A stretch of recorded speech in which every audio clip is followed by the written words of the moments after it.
Hello everyone, Tactical Itch here, and today we are back for another scrap of Friday Night Fights in the EU time zone. Sorry, this might be a bit of a scuffed stream because somebody else is hosting a wedding party somewhere around my where I'm living, and they're setting off fireworks, massive ones, the ones that flies up like 100 meters into the skies, that kind of stuff. So yeah, this is like, my windows are double glazed and I closed them and all that, but it can only go so far from loud music and literal gunpowder going off in my vicinity. But yeah, should be fine overall, I think. And I mean, I think that's an Indian wedding. The reason why I'm saying that is because I know that Indian weddings often have like long periods of music playing outside the venue of the wedding. That's for welcoming the groom. Welcoming the entrance of the groom. And yeah, they've been doing that for like a good 15-20 minutes. With some similar concussion instruments that I've heard in another Indian wedding. But yeah, it's probably Indian, but yeah, I can't say for sure. I mean, I've been to an Indian wedding once, and that was a very fun experience, but can't say I know much about the culture in general. Just a bit of bits and bobs that I picked up. Anyways, our first battle will be against Cyrus. I'll just ask him to set up a lobby. This has to be. Quick question: is it tournament legal to have 2 Lance Chaos Knights and 2 Sword and Board Chaos Knights? I thought you could only have 3. Am I wrong? Let me just quickly load up fruit rules. Cause Dragon Fruit. If I remember correctly, you can have 2 of both. Like a variant, you can have like 4. Have a certain number maxed. No, you can only have 3. Yeah, you can only have 3. Variant counts as the same type of unit, and yeah, you can only have 3. So if your opponent is loading 4 of those bad boys, they might not be legal. Oh shit, that means the Rainbow Knights video I had made previously is also illegal. Damn, it's fine. It's a friendly game between me and Lernom anyway, so it shouldn't be a major issue. Shouldn't is the keyword here. Yeah, okay. So yeah, I think that's fine. I think overall that should be fine. Like it's just a friendly game it's literally played in a beta, so there's no rules applied yet. So yeah, should be fine. Anyways, invalid. What do you mean invalid game code? What?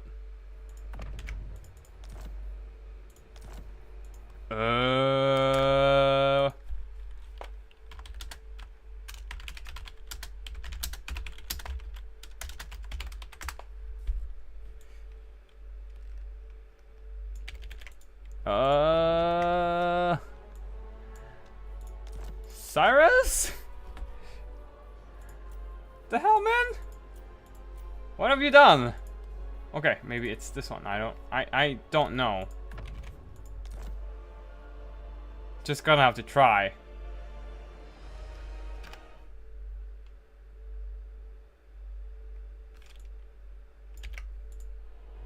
Oh, no.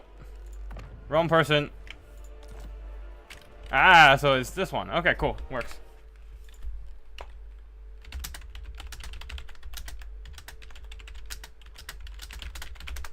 Okay, PE Pathetic Enterprise. Oh, the PE clan. That's a clan I haven't heard in a while. I've never really noticed their existence throughout the lifespan of my channel. But yeah, I think they've been around for quite some time before I even joined the clan at all. But yeah, or maybe it's just his issues. I don't know.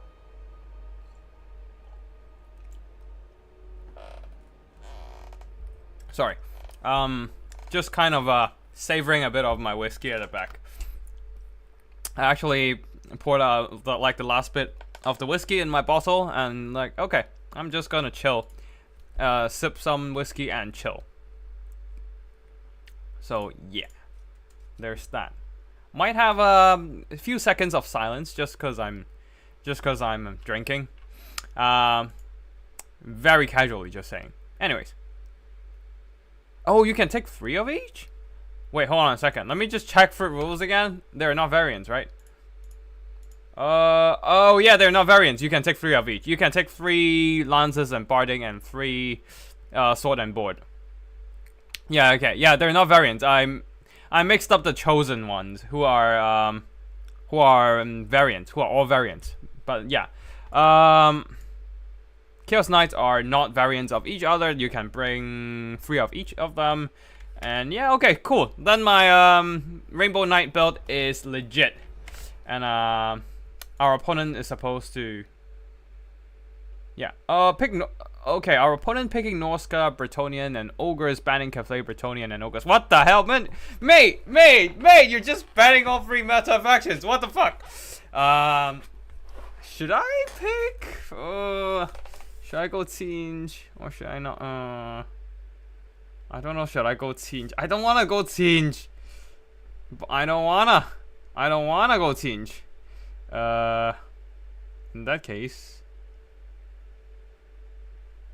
In that case.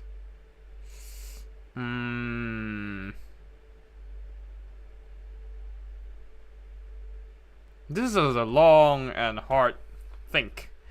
Oh shit, I haven't played this game for like 2 weeks now. Oh well, I played a couple games casually, but other than that, not quite. I'll go... Tomb Kings are still gonna get beat by Ogres pretty easily, so this is gonna be tough.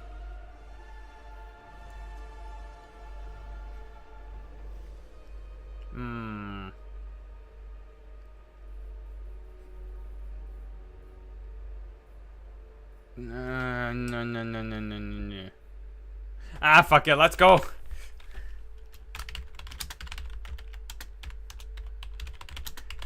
Banning Norsca, picking Norsca. Let's go.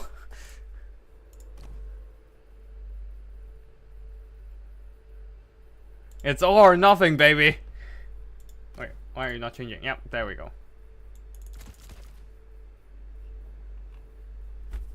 Well, let's see what happens here. I don't know if I can bring familiars against...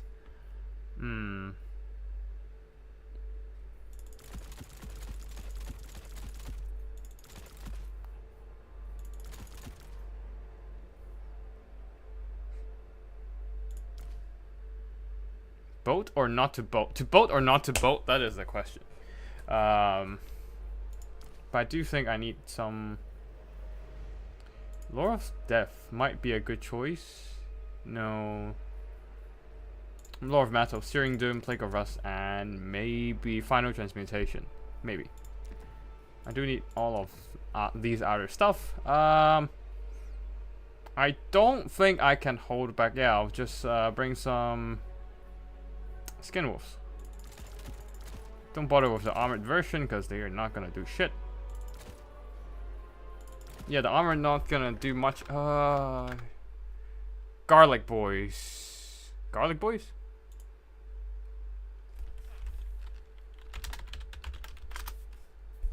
Garlic boys, that has to be ogres, right?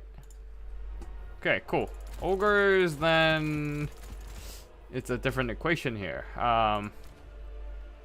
Wolfrike is still probably a better option here. I don't know. Yeah, Hunter of Champions not gonna do much. Throg the Troll King might be a better pick. No, Bretonnia. Okay, cool. Wait, is it Bretonnia? Oh, Garlic Boy's the French. How is Garlic Boy the French? I don't get it. Yeah, I will. Okay, so we can do this. Okay, a couple of these, another couple of these, and Familiars. I do love using them. I mean, I pretty much only use like one build. It's funny, but I pretty much uses only one build. For like a lot of matchups.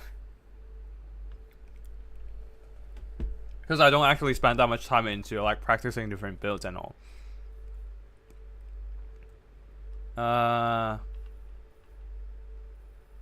Let's see. I don't think Javelins is gonna survive here, so Skin Wolves armored or unarmored, that is the question. Wait.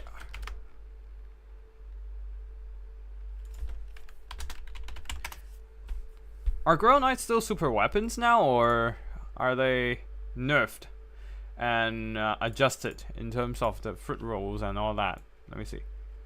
Bretonnians, yeah, they're still super weapons. Never mind. Okay, so let's just bring some armored skin wolves. That would, Malls of Savagery.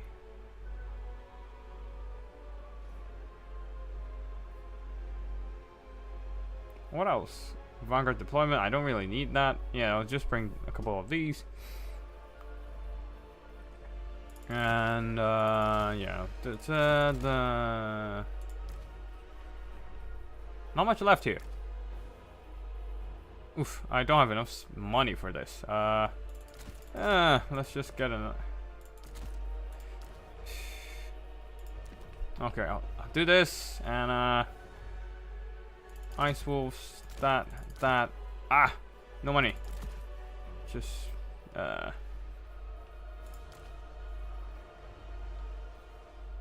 still want Sword of Torgold though.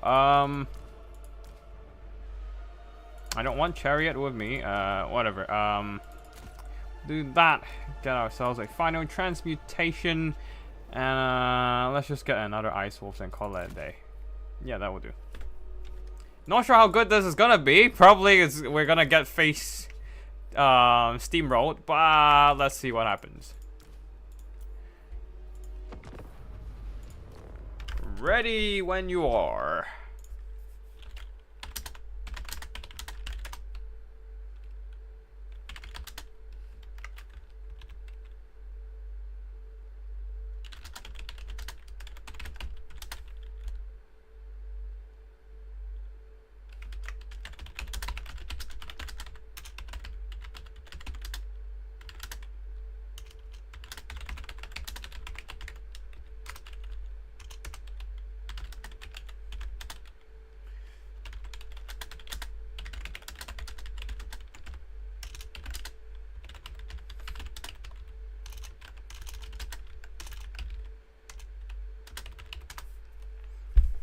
Okay.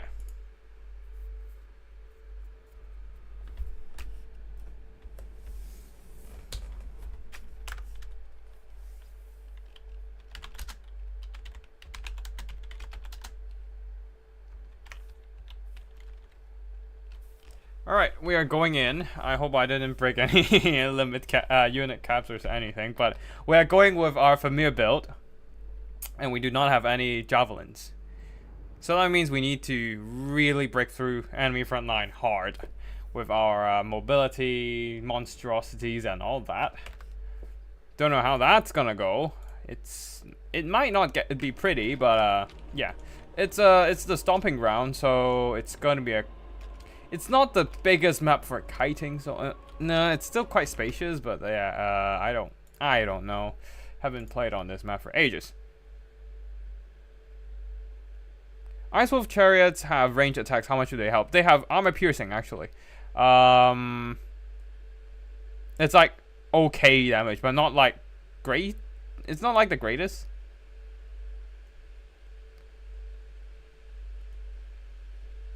Okay. Also, let me know if there are any like technical difficulties and all that. Oh shit! I forgot to like. I forgot to advertise this stream anywhere. Whatever. Let me just quickly post it on my own channel. And a couple more.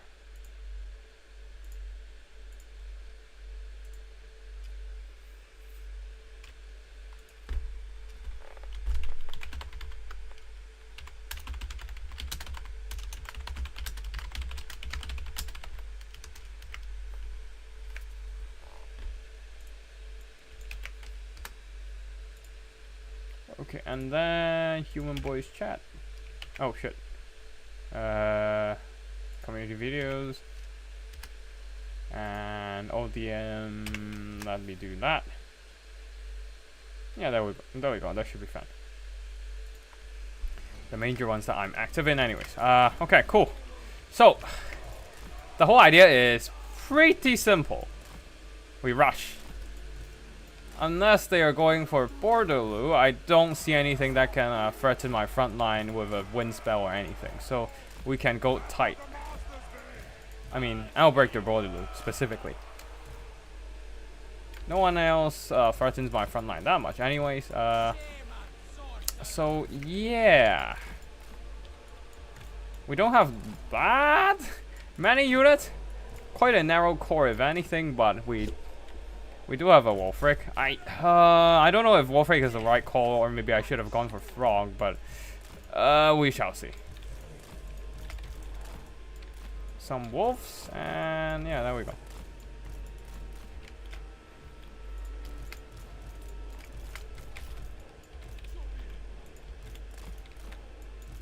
Okay, let's just get some. Okay, let's just spread them out a bit as a bit of a. Oh, no. You stay in the front. Okay,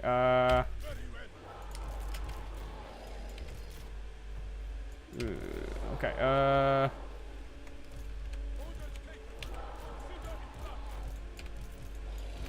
alright, cool. We got our units loaded.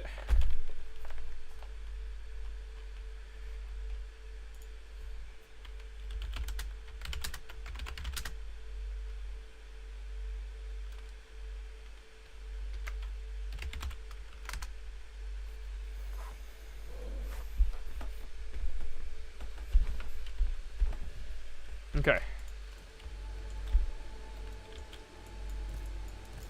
We are ready, and I think our opponent is also ready.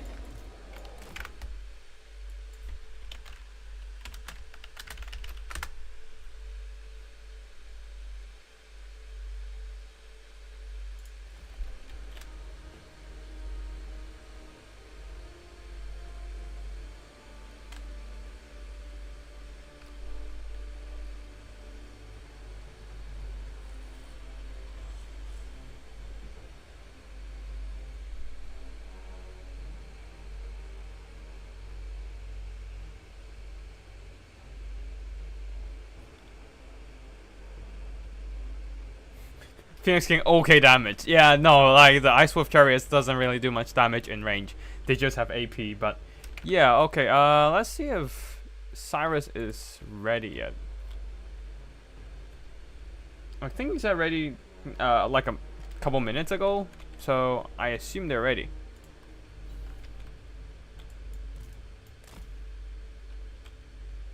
Did they left?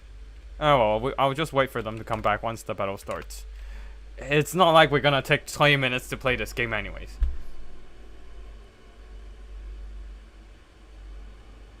Hey Beverett, nice to see you here. Yeah. It's been a while since we played any live games. Actually no, we did play some games a while back, but yeah.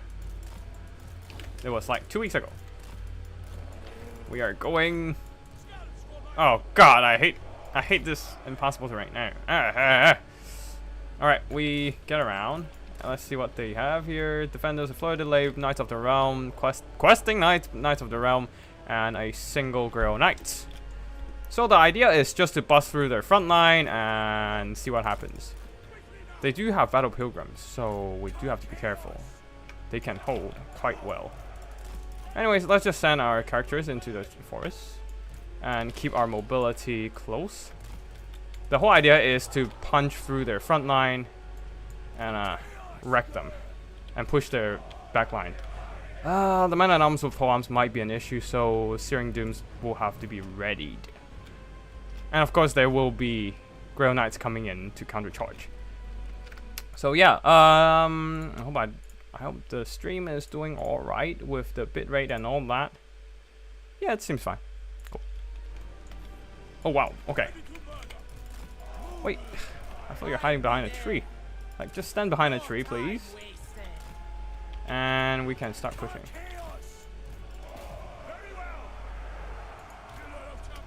Okay, they should be fine. We move up.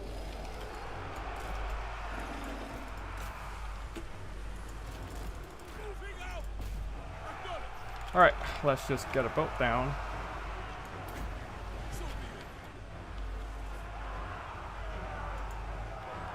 Okay, seems like we are getting our boats. Alright, that was a beautiful boat. Now just charge.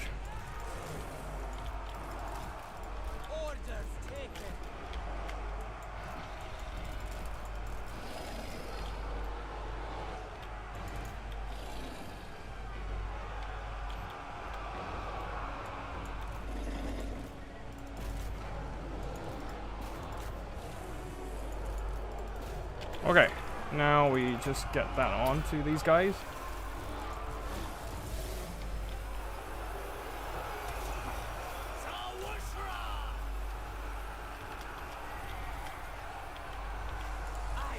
Let's see if we can shut down some of these mobility.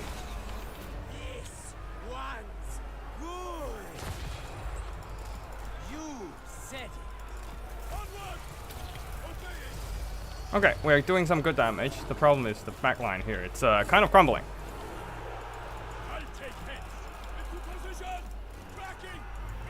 Okay, we don't really need to bother about the front line here yet. Oh, Familiar Warriors are dying hard. Oh god.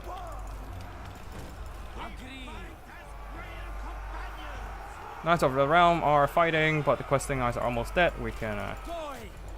Okay, you go in there and kill it. Kill her.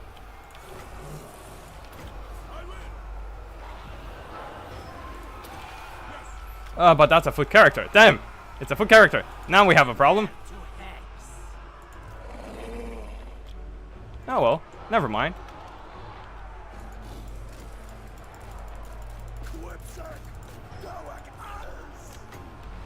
Can we get another bombardment in there? Okay, knocked her around. And we are holding. We are kind of holding.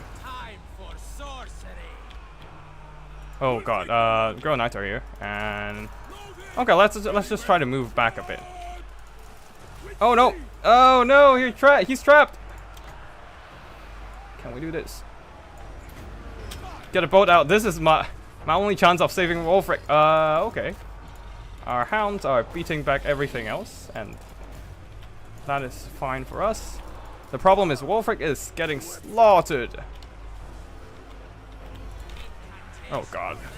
That's bad. That's really freaking bad.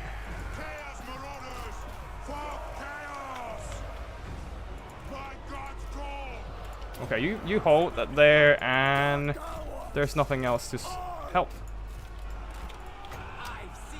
Okay. This might have to be it.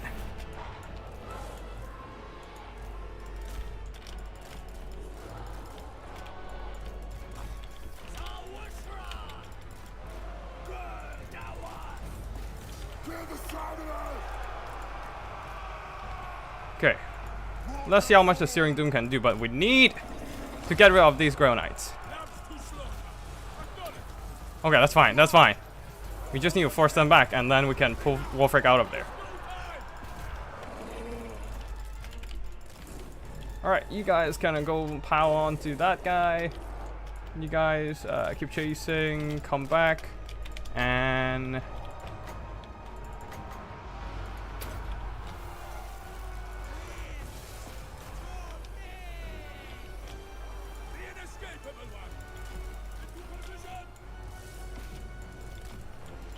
yeah, we will send something over to deal with the archers, I suppose.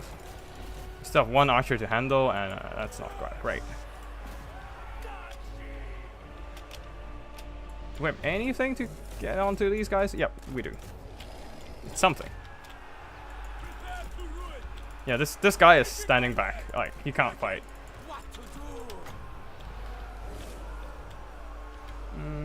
Yeah, we can do that.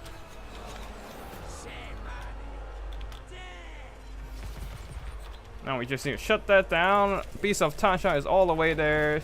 Now come over here. Come over here.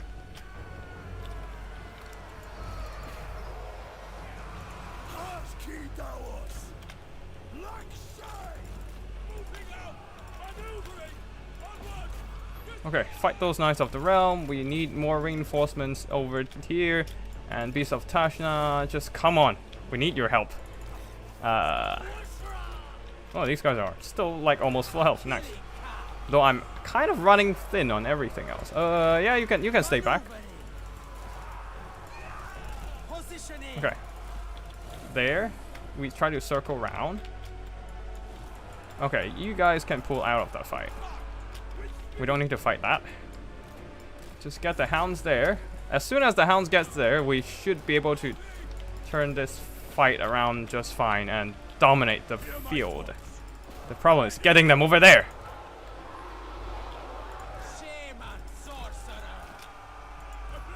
Ooh, okay, maybe these guys should pull back a bit. Let us finish off the archers first, and then come deal with the rest. Oh, we don't even need this anymore. Okay.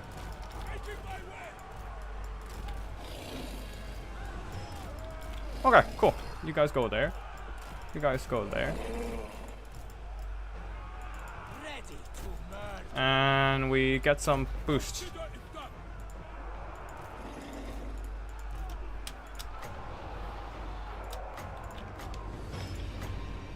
For now, we are cleaning up everything else. Just need to get those Ice Wolves back in, and our Skin Wolves, get back here. I need more monsters around. Can we get a final transmutation? Nah, we don't have enough. Okay, one last boat.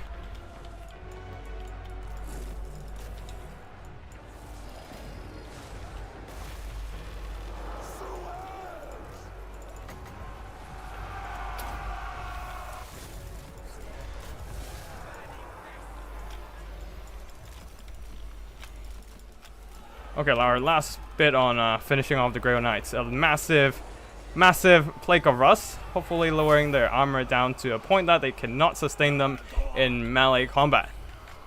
Seems working, and now we can go and finish off the Fey Enchantress.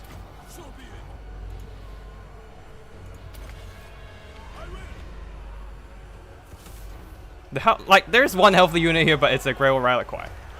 It's the Grail Reliquary. Or are they? Yeah, I think it's the Grail Reliquary. Yeah, it's a Grail Reliquary. Okay, cool.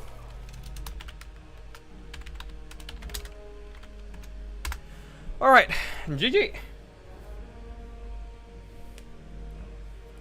Famir still got it, mate.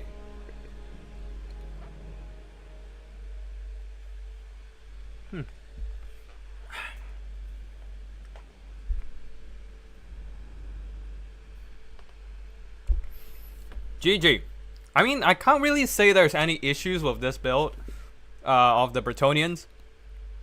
These are very reasonable builds. I guess it's just that they didn't really account for Famirs. Because the Famirs are pretty decent, like in holding the line and also debuffing the armor of opponents.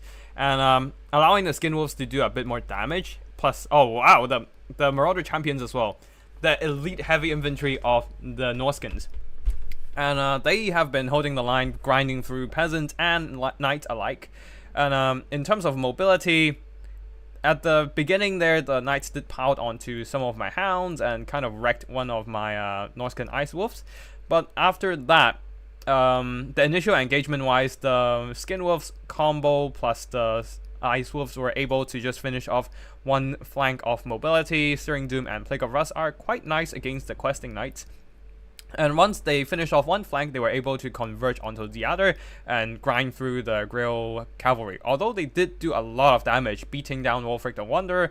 But overall, it's just the Beast of Tashna doing some really good work, combined with the Skin Wolves And the Marauder champions have been holding the line for forever.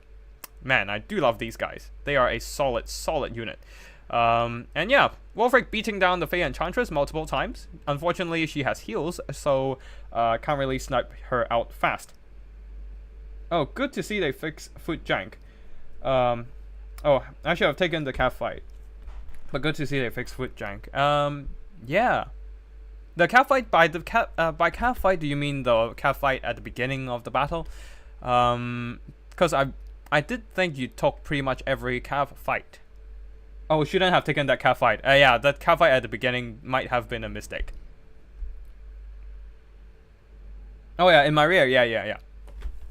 Because, I mean, there's nothing really for the cav to rear charge, unfortunately. The Skinwolves are guarding the rear, and if you charge the formation from the front, the Familiars are there to block and debuff and dish out armor-piercing damage. So it's, the Hound won you the game. Yeah, pretty much, yeah. Routed off one unit, and then the Hound chased them off with their anti-large and high speed. But yeah, overall, very good game from our opponent Cyrus here. A round of applause. And we'll be moving on to the next stage. And yeah, this old trusty Familiar Warrior / Marauder champion build has yet to fail me that hard. I mean, well, Race did beat me with his Golden Sword Masters, but that's an outlier, okay? That's an outlier. But yeah. So, first battle down. We are moving on to the next. And let me just go to submit my scores.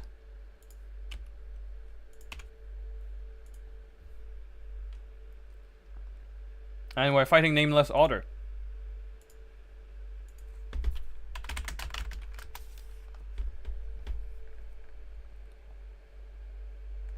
The last thing you cut was your Chalice of Potions, if only you had taken it. I don't know if Chalice of Potion would turn this fight around, man. It's a pretty... I always think it's a pretty shitty spell. So yeah, I don't know, man. I don't know. Okay, so let's see what other brackets are going. Seagulls versus Koala Duck. Seagulls is moving on to the next stage. Phoenix King versus Cool Umbrella. Cool Umbrella winning and going after Malvi this turn. Ooh, okay, interesting. It's a gamble. It is a very much a gamble spell, and it can ruin one champion. That is fair. That is fair. It might have ruined like half of my front line, so it has potential. But then it like I don't know why CA has to make that tilt a thing, cause well you know. In multiplayer or in any game really, like the most important thing is consistency and having the chances to like to land in the wrong place, to land in a different angle, screws over that consistency hard. So I don't think it's the greatest design here, despite it's being one of the oldest spell, literally on the trailer of Total War Warhammer 1. I still don't think it's a great like design. But yeah, we are going up against Nameless Order.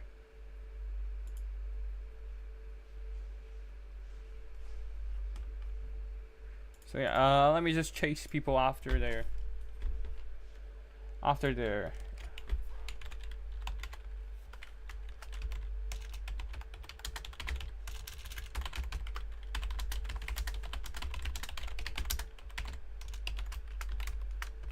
okay.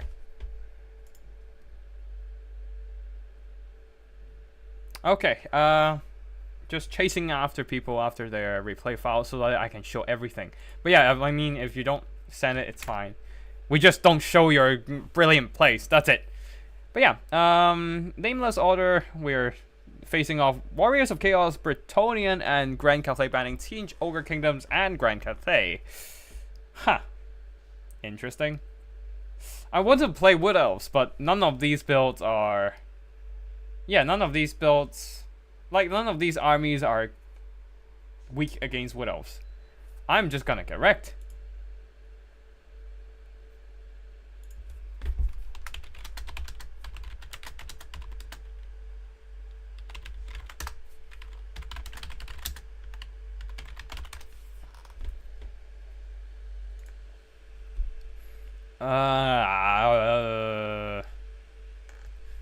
Literally all three, like most. I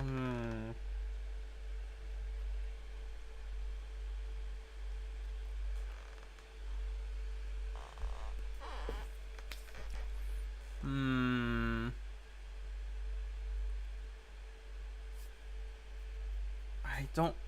This is annoying.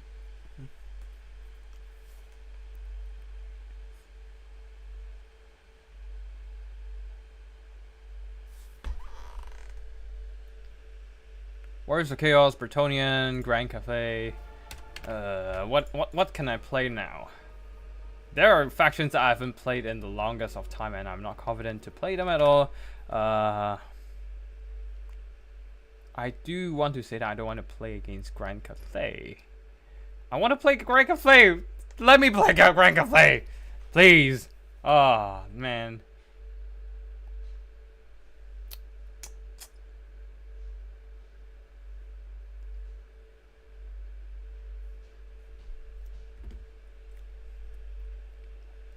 But yeah, I mean, I don't want to play Grand Cathay to play box builds, but I want to play Grand Cathay to play melee rush. But it's fine. We'll figure something out here. Bretonnians, Grand Cathay, Warriors of Chaos. Yeah, I can't do Kislev this round. I don't want to do Tzeentch either. I mean, I can't do Tzeentch.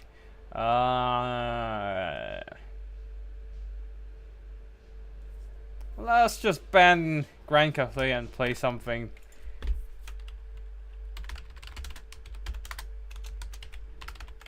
Let's just ban Grand Cathay and play either something against Warriors of Chaos and Bretonnia. Huh. No. I'm gonna get Burning Head to death if I play Tomb Kings. I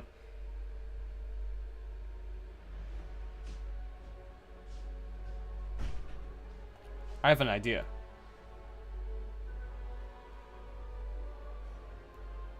Maybe?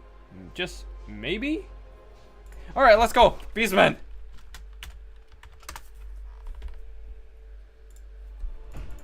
Alright, I am expecting Bretonnians, so I might as well just bring my meme build. Gorgon? Nah. It's too meta.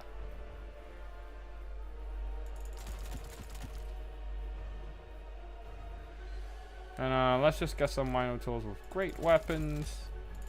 And nah, Kazuraga is too meta. We go for Beast Lord. Reduce armor? Nah, it's fine. I don't know. A Bray Shaman and a Gorbel. That's fine. I think that's fine.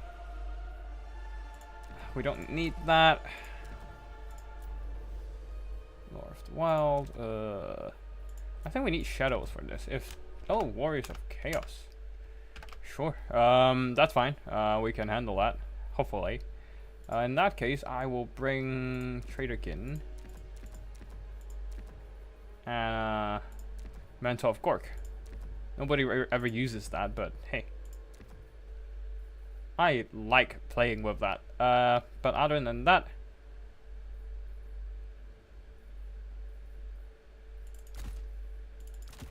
got these guys on the road, and we are pretty much a melee blob, and any javelin cavalry will be the end of us. So yeah, this is gonna be risque. Yeah, risque it is. I don't give a shit anymore. Or we can just get a couple of these bad boys, and maybe squeeze out a bit more. Wait, yeah, I don't need Foe Seeker. I don't need Foe Seeker when I have the Bestial Surge. Yeah, I mean, like, maybe I don't need it, but chances are maybe I'll need it. Whatever. Okay. There we go. Second try with this weird Mimi rush build.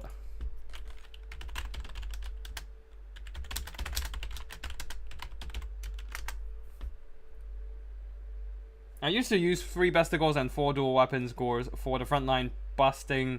Does taking just Zangors do as well in this role?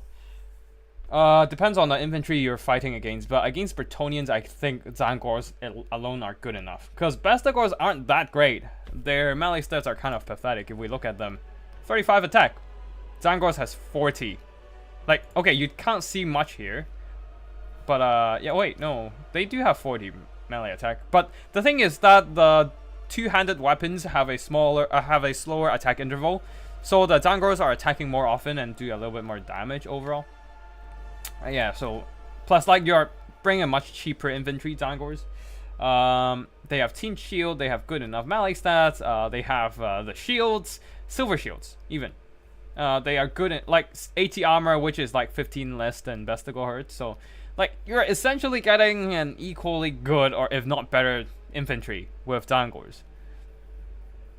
Plus they also get additional weapon strength with Arcane Charge. So yeah. I don't see why you would like.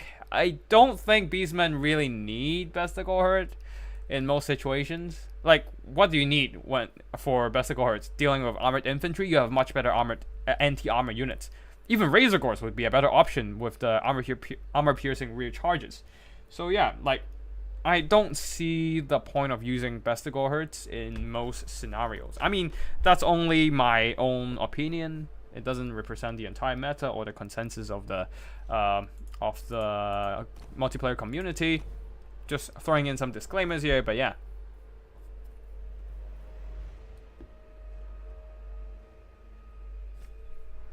I would just take Zangors if only Zangors are needed. Okay.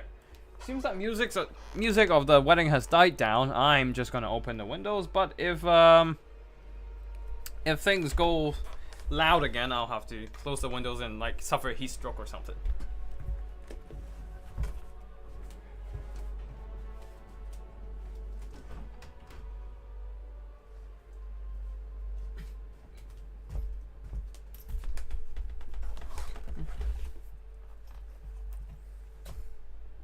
All right. You're welcome, Edwin. You're welcome. Tell them to throw you up a fresh bottle of whiskey from the wedding. I'm living like 5 plus 4s above ground. I would be surprised if they can throw something that high. I would be curious if I can just walk in and start picking up the food though. Indian food is amazing, I would say. Probably one of my favorite cuisine despite me being Chinese. Like, if I can only eat one cuisine for the rest of my life, I would probably pick Indian or Chinese, and Indian might win it. Just because how flavorful their food is. I mean, yeah. Depending on... I don't know. Like, flavor-wise, I think Indian cuisine is the king.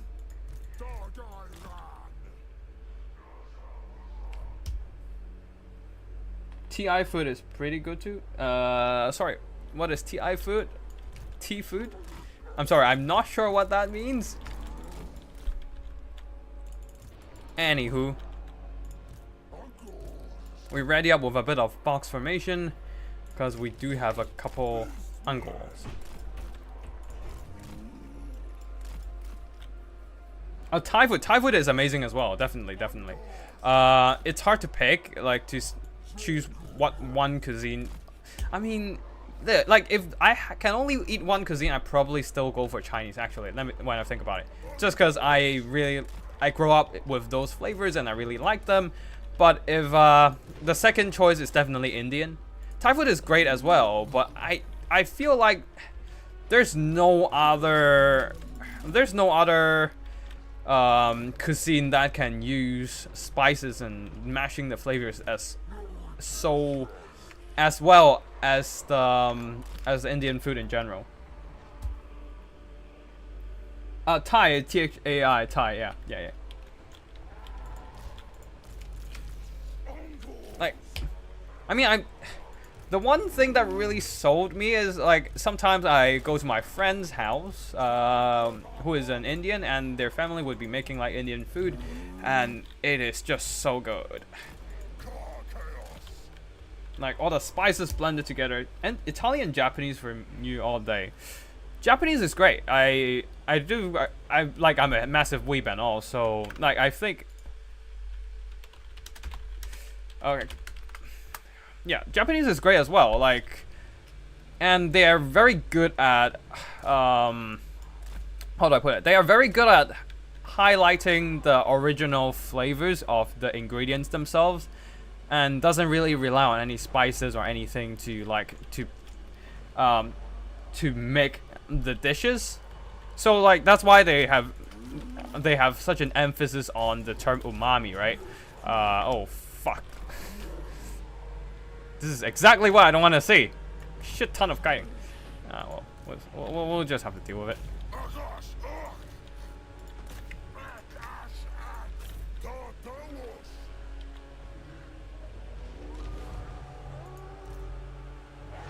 Oh no, it's a mutilated vortex beast.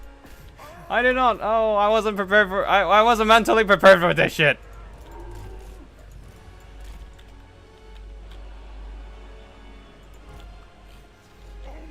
Okay, just keep throwing stuff at my other side, okay?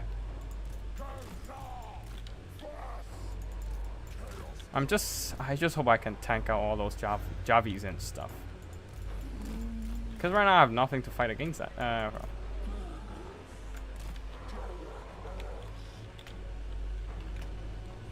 Can we burst down the mutilated vortex beast ASAP? That's a big doubt. And the javelins are just killing us right now. Oof. Alright, they can probably rush in if they want to.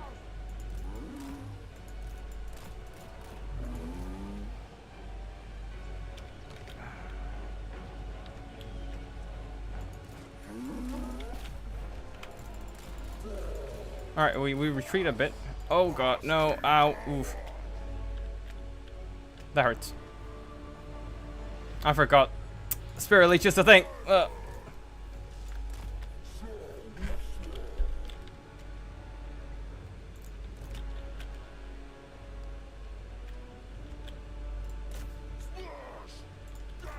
Anyways.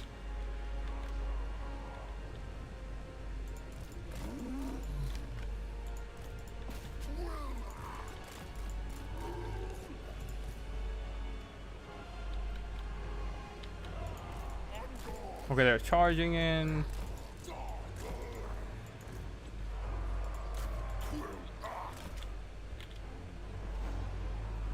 We are trading shots, but not too cost efficient for me. I'm taking a lot of damage from the Javis and Spirit Leech.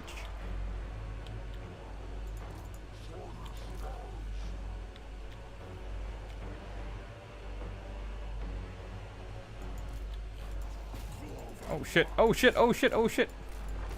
That was a big mistake right there.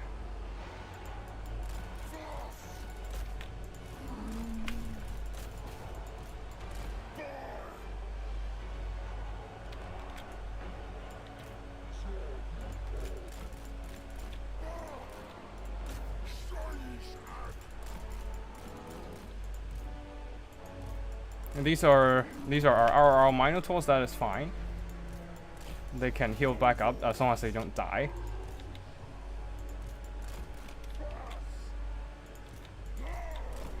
Let's just pull back our forces a bit. Oh, these are not the RR units. They're taking a lot of damage. You can see that they're the damage value hurts. Only two archers are not enough here. Shit, can't really do much against this kind of kite build.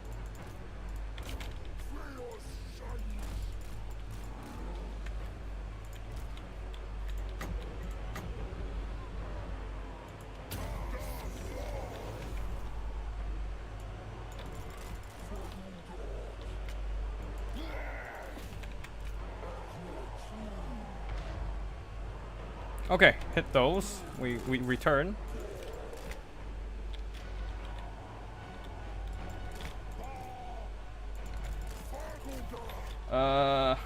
Okay, this is not great.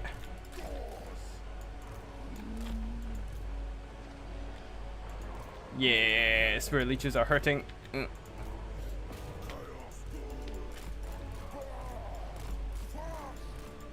I was looking for a melee fight. I did not get any melee fight. Fuck.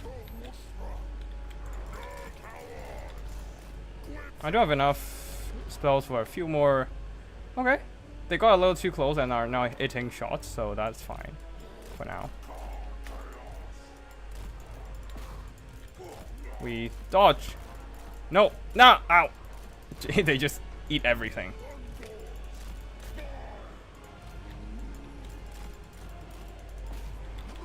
Okay, I'm trying to move my missiles to shoot them. They're not giving me the chance. Okay. The only advantage I have is the stalking Angor Raiders, which...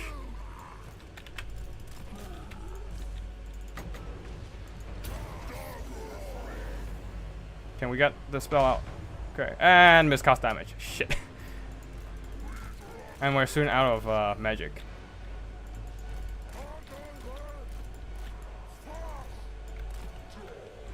And we don't have anything to deal with the Chaos Warriors with halberds. Great. Just perfect. Just effing perfect.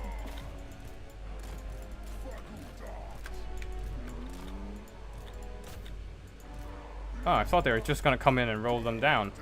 Maybe not. And yep, he's dead. Somehow we're about even in terms of damage value, which is funny. But yeah, I don't have much here. Might have to just... Oh shit. No, and he's shut. Oh, okay. Yeah, he's dead. Just get that charge. And maybe drag down a few skirmishers. Maybe. That's a big maybe right there. That's a very patient skirmish play. I hate it, but that's a fair play. Fair play.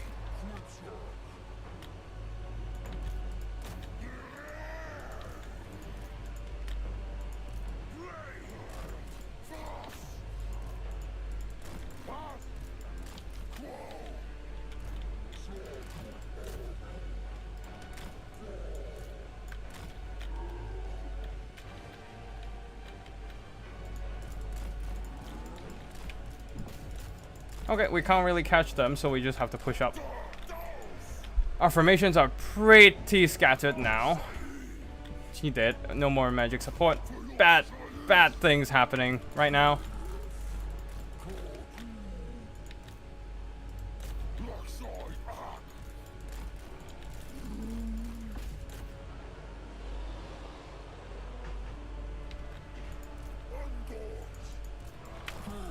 Alright, we need those go in. Wow, the charge. Man, that hurts.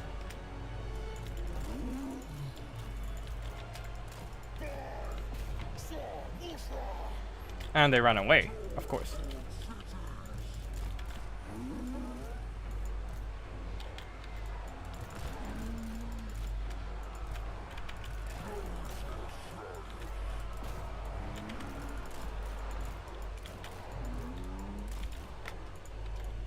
The main concern is how am I supposed to handle the Mutilator Vortex Beast?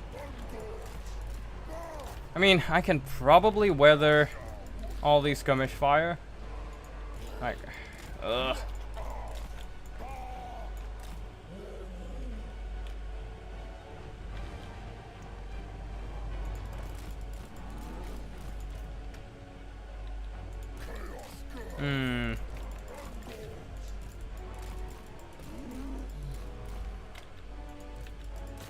Okay, let's see if we can just get those shots in and get rid of a few more of those javelins. We're trading fire. The only solace is that I still have some of my Angor Raiders shooting. But, oh god. Spirit leeches again. Ugh, that's annoying. Alright, we just have to fight it. Thankfully, these are just marauders, and our hero corps should be able to deal with them just fine. The problem is these stuff at the back here.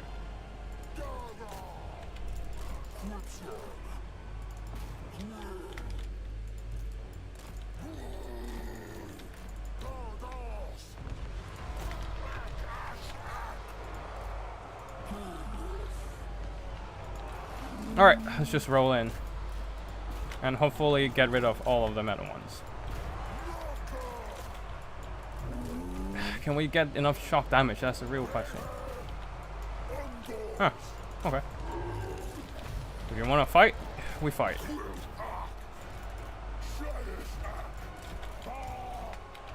And we turn on everything in the vicinity. Let's just turn on this one as well.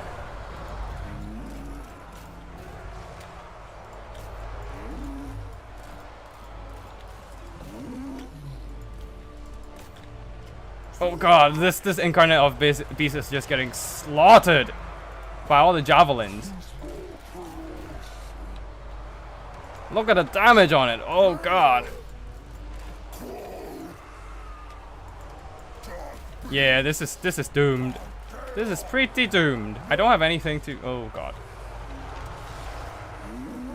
The Minotaurs are pretty screwed by all these halberds. I can probably deal with the Mutilev, just the Mutilev though, because like my power surge is over. All right, go in, and see if we can just kill the big piece of stuff. You can do this, Gorbel. I believe in you. But yeah, the rest of the army is just crumbling. I don't have anything to handle counter skirmishing. Huh. Gorbel, see if you can kill Archaon, I guess. Everything is just routing. This is fucked. This is fucked.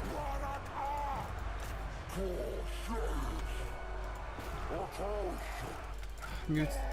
That is routed. Maybe shoot in and see what happens.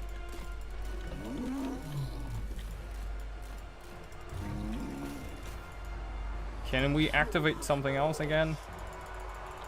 Alright, let's just get another resurgence of stats. Gorbel, can you do this? Oh, wow. Halbert, run.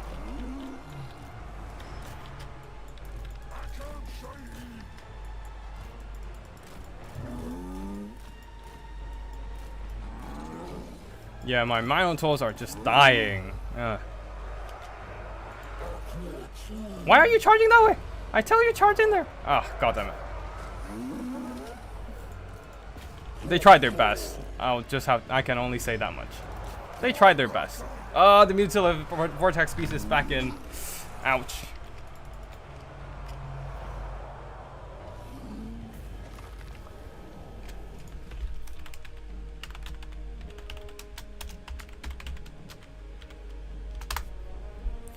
GG to Nameless, although very good kite game at the beginning. They're very patiently picked apart my army, and my army doesn't have much anti-skirmishing other than the two Angkor Raiders, which earn back their own costs. Just not enough firepower to counteract those skirmishers. Yeah, oh, that's just a lot of javelins, really. Marauder Horsemen and one Horse Masters, most of them didn't. Yeah, most of them earned back their valor, actually. And yeah, GG. I probably shouldn't have brought this combo. Instead, like, what I should have done is always expect Spirit Leech and bring Morgr the Shadowgave. Yeah. That would probably be the more, would be the approach that makes the most sense. And Slanesh Chaos Knights. Definitely trying to get that immune to psychology, making sure they don't route to the Beastmen. Perhaps double Gorgon plus Jabberslife. I think that's what it's gonna counter. Double Gorgon Jaggerslife build. Anyways, the rest of the army doesn't quite do enough damage, but the halberds were the key here. Just I can't really fight against the halberds with my monster heavy build. Once my Brave Shaman is dead, I don't really have much to deal with Archaon plus all these heavily armored plus all these skirmishers, monsters, and whatnot. So yeah, GG to Nameless Order for the amazing, brilliant kite approach.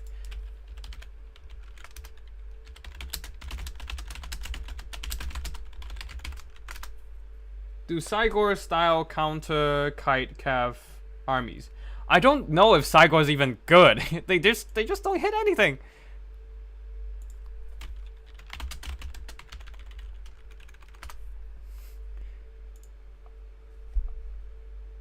Alright, GG to ourselves, and it's gonna be Nameless PA versus Nameless Order versus Nurgle PA, and also Seagulls versus Cool Umbrella. Let me just quickly.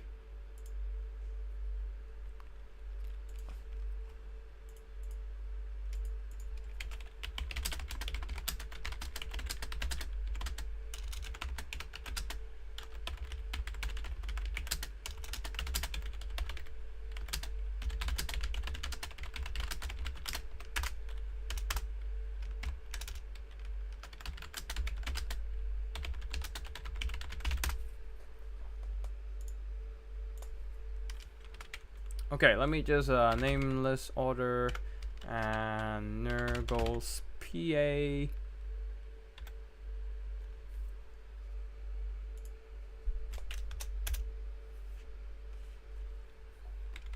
Wait, what is Nurgle's PA?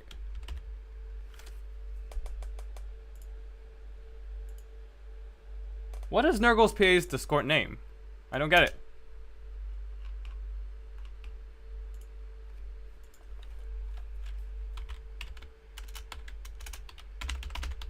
Alright, cool.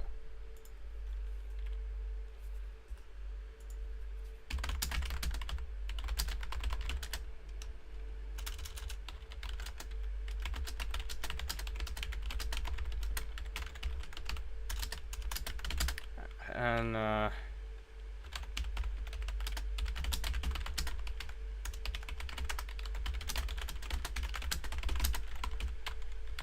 okay, cool. Just asking the players to wait for me.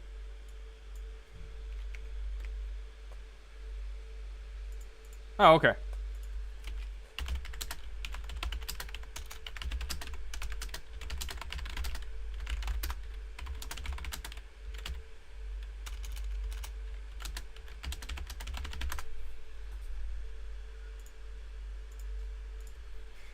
Give me a second, let me just do some organization.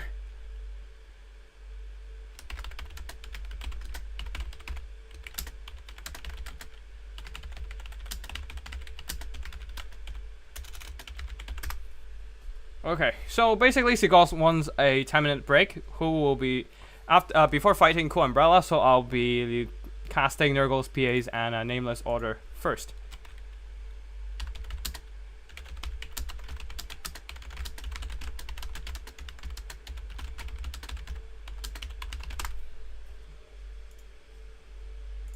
Cool.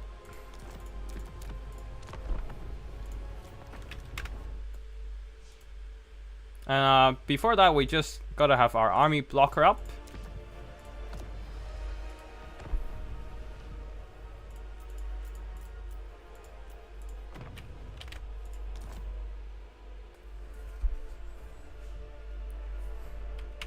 Alright, army blocker up. Nameless Order versus Nurgle's PA. Gonna sip some.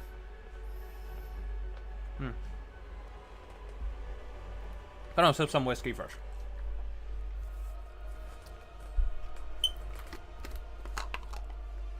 And wait for them to pick their armies and whatnot.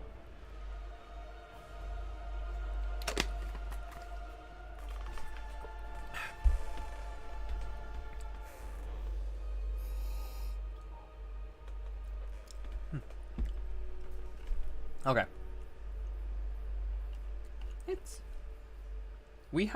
Are we watching Corn? I don't think Corn received any changes in this patch, so they're still kind of a main faction. But would still be interesting to see them fight without any magic. Recently, I actually played against Corn without magic.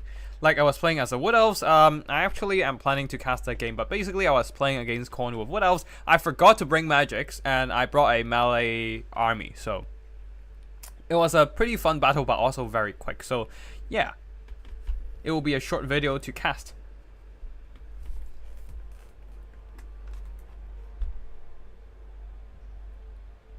And when I can't wait for Slangos and Pesticles.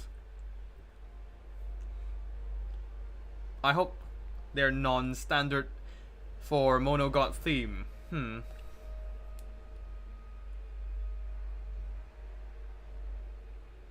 I don't know if...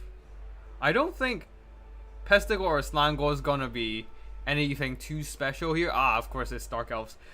Like, given CA's recent track record, I wouldn't expect them to put in the most effort into designing a unit. Like, artistical design-wise, fair. I do expect CA to be really good, because they have never been missing anything.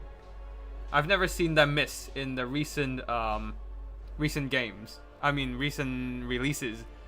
Their art team has always been on point, always adding the extra flair to their units with the unique animations, unique designs.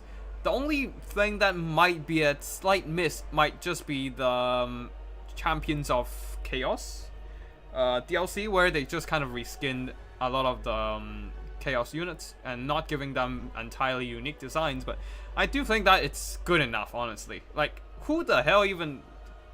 Most of us spend 99% of our time, like, away from the unit anyway, so, like, I do feel like the smallest detail isn't exactly the most important thing. It's just something that adds to the whole product, but not, like, entirely defining. As long as you got stuff you can see from afar, you got those stuff good, like animations, like the general design, and yeah.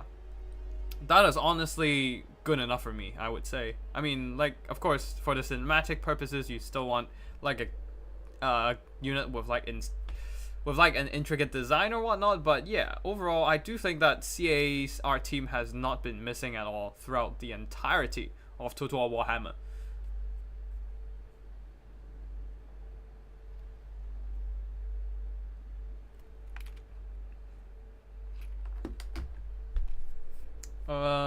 But yeah. But like, Slangos, Pestigals wise, they're probably just gonna be reskinned goals. I feel like.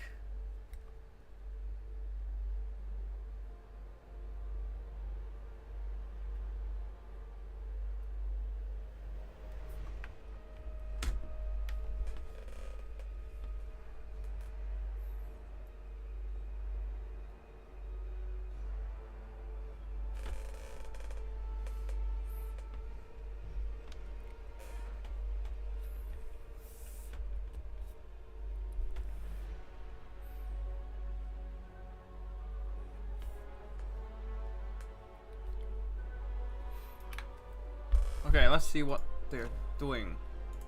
Bretonnian versus Dark Elves. Interesting. Or maybe Nurgle PA is still picking. I don't know.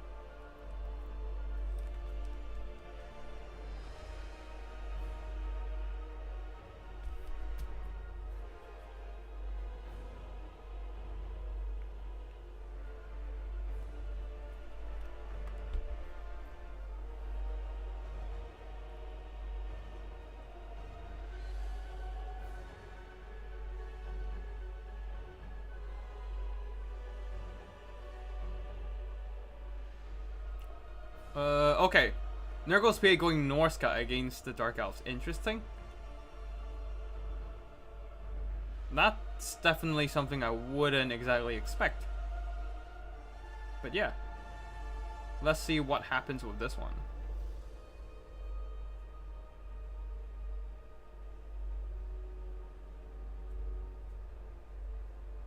Like, this matchup isn't something I usually see anyways, I would say.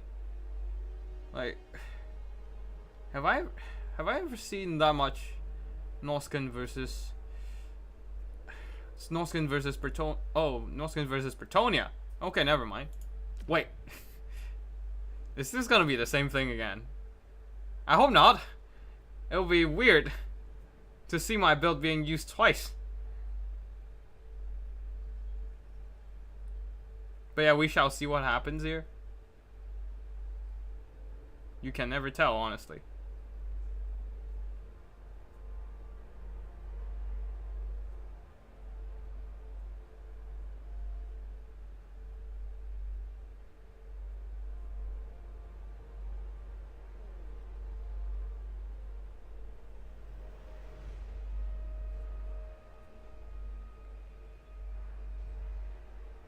We waiting.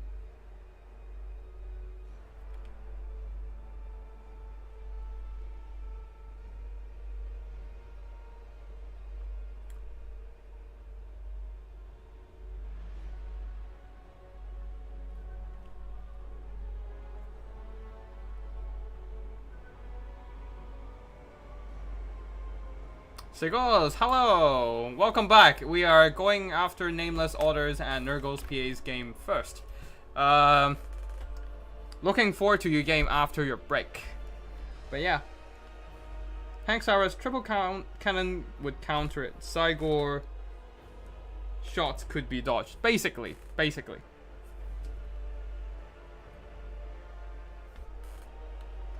Oh, well, Cool Umbrella said you want to take a 10-minute break first? Before, like, playing your next game? No?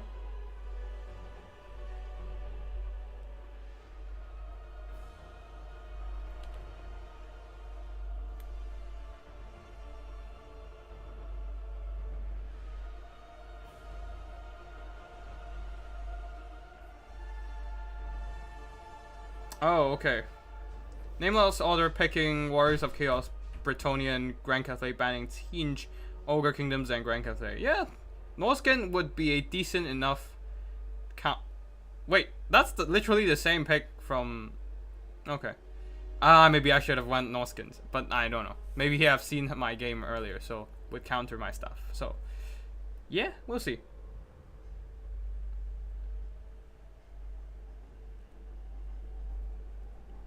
Anyways, let us just start and unblock the armies. Triple characters. The Fey Goon Squad. 2 Paladin, one of them Henri Le Massif, and then guarding the Fey Enchantress, supported by a Grail Knight, Knights of Lionhearted, 2 Knights of the Realm, and a ton of men-at-arms plus Peasant Mob. A single...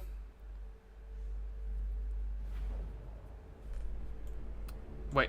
Le Mason Tau. Holy Wardens of the Mason Tau? Hold on.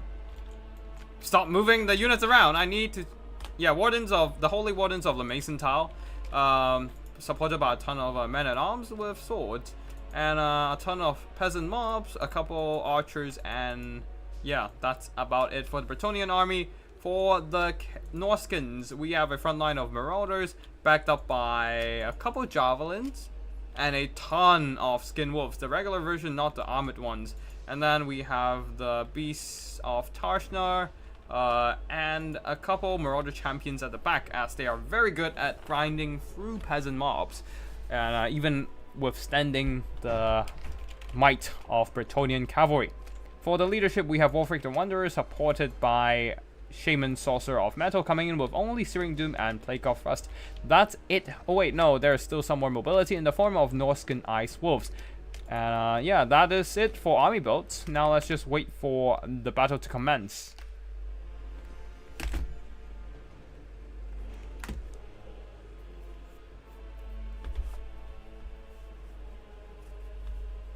Oh, you were confused because you didn't play for a week because collage. Yeah. School is starting, yeah. Things are definitely getting busy.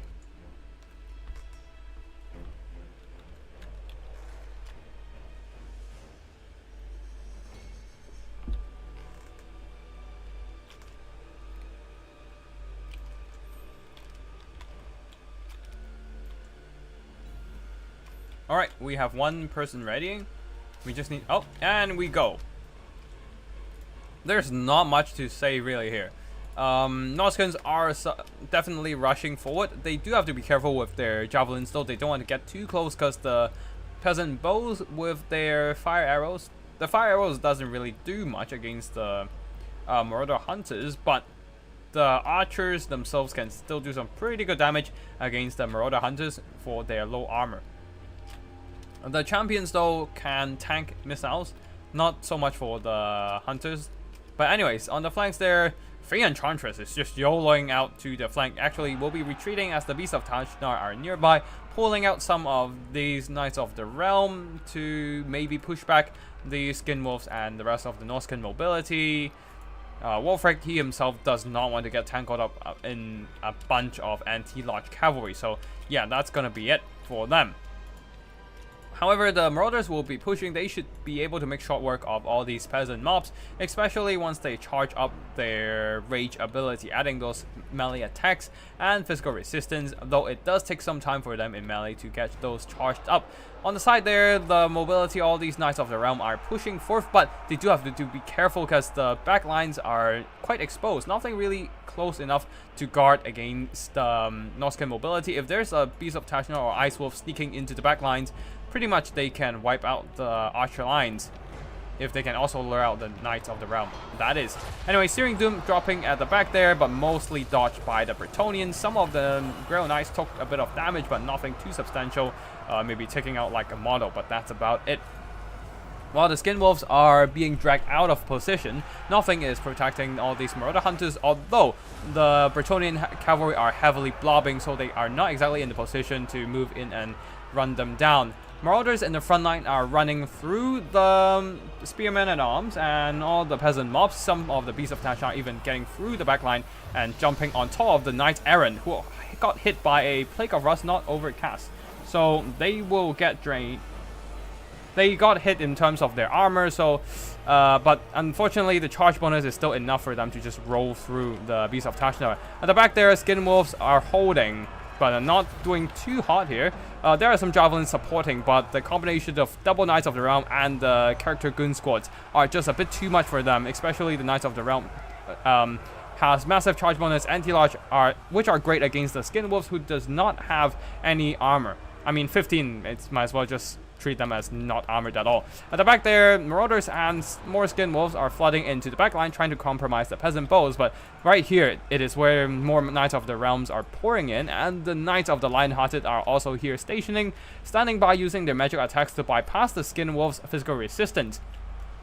Oh, okay, that's why right, I forgot about that. That's why the Skin Wolves over here are getting absolutely wrecked, is because the Grail Knights are still here, guarding the Lady of the Lady, and a bunch of and the character goon squad, plus the physical resistance from the Guardian effect of Armor Massive, protecting the Fey Enchantress. While where's Wolfric? Oh, he's all the way on the other side of the battlefield, consolidating a bunch of Norscan forces, but the Knights of Lionhearted plus the Knights of the Realm are holding for... They were holding for a significant amount of time, as the Norscan backlines are completely cleaned up. Only some Marauder champions are still fighting, but against a cavalry-heavy army, especially when the cavalry has armor piercing, they can only do so much.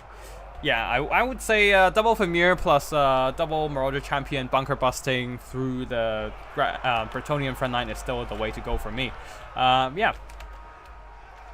Anyways, the Knights of Lionhearted surrounding the poor Shaman Sorcerer, and then we'll be beating him down. He is a foot character, or is he a mounted character?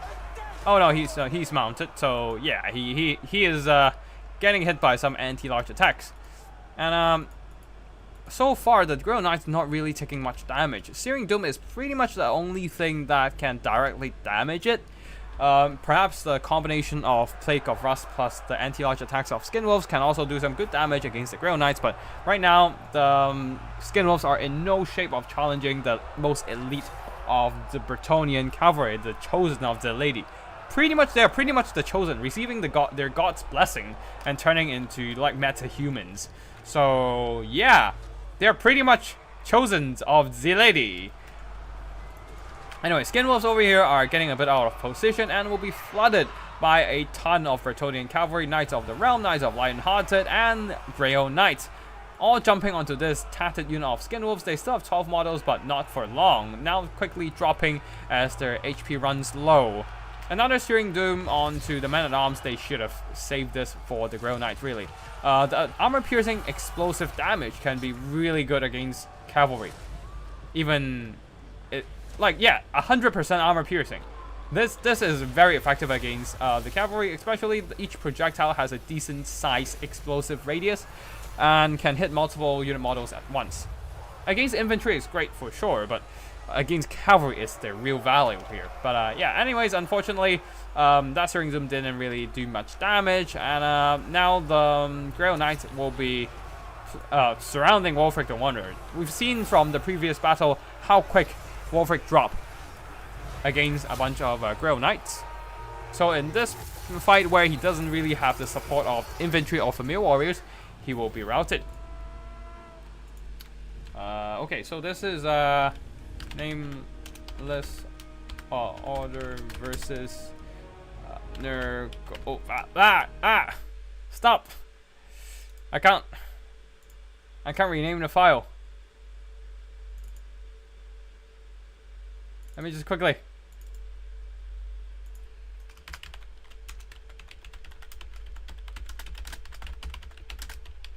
Okay, cool. We got it. Army value-wise is pretty much the Grey Knights carrying the game. The rest of the army, the Knights of the Realm did pretty well, using their anti-large to just roll through the Skin Wolves. That is the reason why I brought the armored Skin Wolves, because their armor can mitigate the charge damage of the Knights of the Realm relatively well. Of course, the armor isn't that great. Still, it's better than no armor at all, helping them to hold a little bit longer against the Bretonnian anti-large cavalry, and in the end winning the game for me. So in this case, there's no armor on the Skin Wolves, and the Knights of the Realm were able to do some very good burst damage on the charge using their charge bonus. As for the Norscan army here, yeah, it's pretty much the Shaman Sorcerer with the Searing Doom doing all the damage. One of the Marauder champions did fine, the other one kind of just routed early. Because of army losses kicking in. The Skin Wolves didn't do too much damage here, as they did not get enough magic support when they were engaging the Bretonnian cavalry.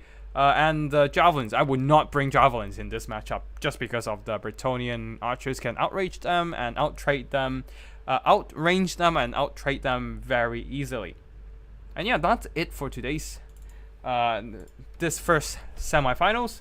We are going to look at Cool Umbrella and the battle between Cool Umbrella and Sigurds. And they have... Okay. Not gonna yell that on stream.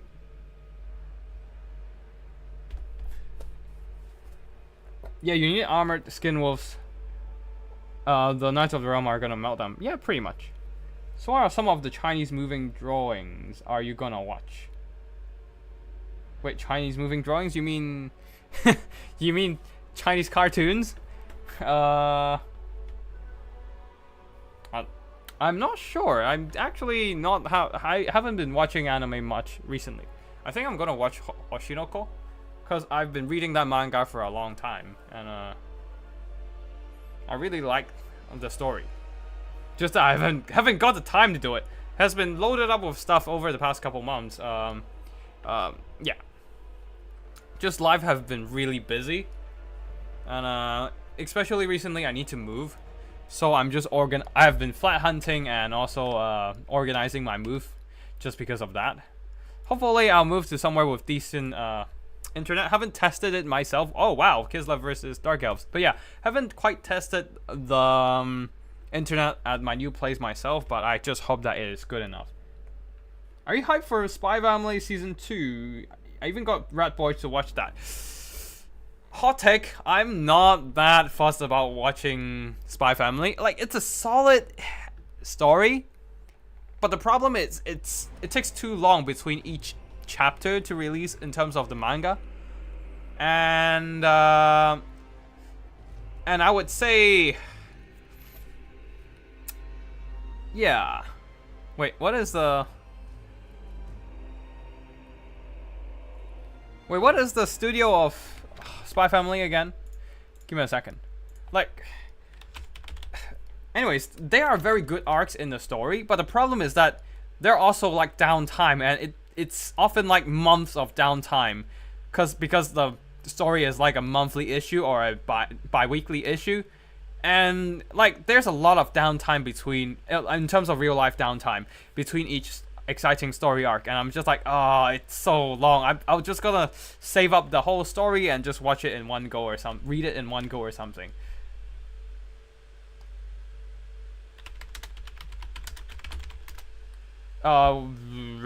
Wit Studio and Cloverworks from Spy Family. Okay. Anyways, I do think that like the animation quality is like the adaptation. I wouldn't say it's bad, but it's like a 7 out of 10 for me. Like to set a standard, I would say Full Metal Alchemist, it's like a 9, because of course it's like very good and all of that, but most importantly, yeah, it has good animation. Everything on Full Metal Alchemist Brotherhood, of course, is adopted really nicely. Like the animation is good, great music, the pacing was good as well. The only thing I would say is that the beginning is a bit rushed because, well, they have already run the show once, and with the remake they just kind of have to speed through the beginning. But yeah, like Spy Family wise, the animation quality is not as good as I expected. It could have been a lot better. Wits could have done better because they've done Attack on Titan before and their animation was splendid. But like I see a lot of corner cuttings in the anime, so I wouldn't say it's the greatest anime. Like it's literally just Anya carrying the whole fucking show. Anyways, enough digressing. I mean, Anya's cuteness carrying like half the show, the other half is like the rest of the characters. But yeah, anyways, for the army builds here, we have a front line of Bleak Swords mixed in with Dread Spears and backed up by a few Black Ark Corsairs. A ton of mobility though, just going for a full melee rush. Dark Riders and Cold One Knights, plus more cavalry on the side.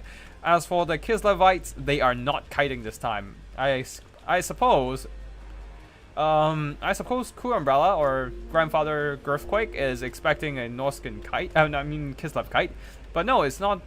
It's not the case. Just armored Corsairs in the front line, 4 of them in fact, and a backline of regular Corsairs mixed in with a single Wolf Hods, the Akshina and Bush's Regiment of Renowned version. There are also the Fling in the Woods and an Oath Brothers of Tor. The Corsairs are opening up at the Dread Spears. Their volume of fire should do well against the lightly armored Dark Elf units. And on the flanks there, Kosovo Dervishes are expected to hold the flank. They can go into Unbreakable for a short period of time, all thanks to their Bar of Blood effect, and can be a very good flank holding mobility. While the front line here, Corsairs are just opening up at the Dreadspear Bleak Swords. They do have Silver Shield, so most of that damage was mitigated. Nonetheless, they are taking damage and will be a bit weaker in terms of melee grind. On the far side, the Supreme Sorceress of Fire Magic is getting drained by the Death Frost from the Ice Witch, who only brought Death Frost and the Snow Leopard. So anyways, in the front line there, the Black Ark Corsairs got annihilated by, I assume, the Wolf Hearts. Yeah, getting some pretty good value already.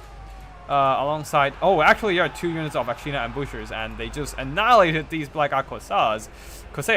And the rest of the Dark Elf front line clashing into the Black Ark Corsairs will suffer a pretty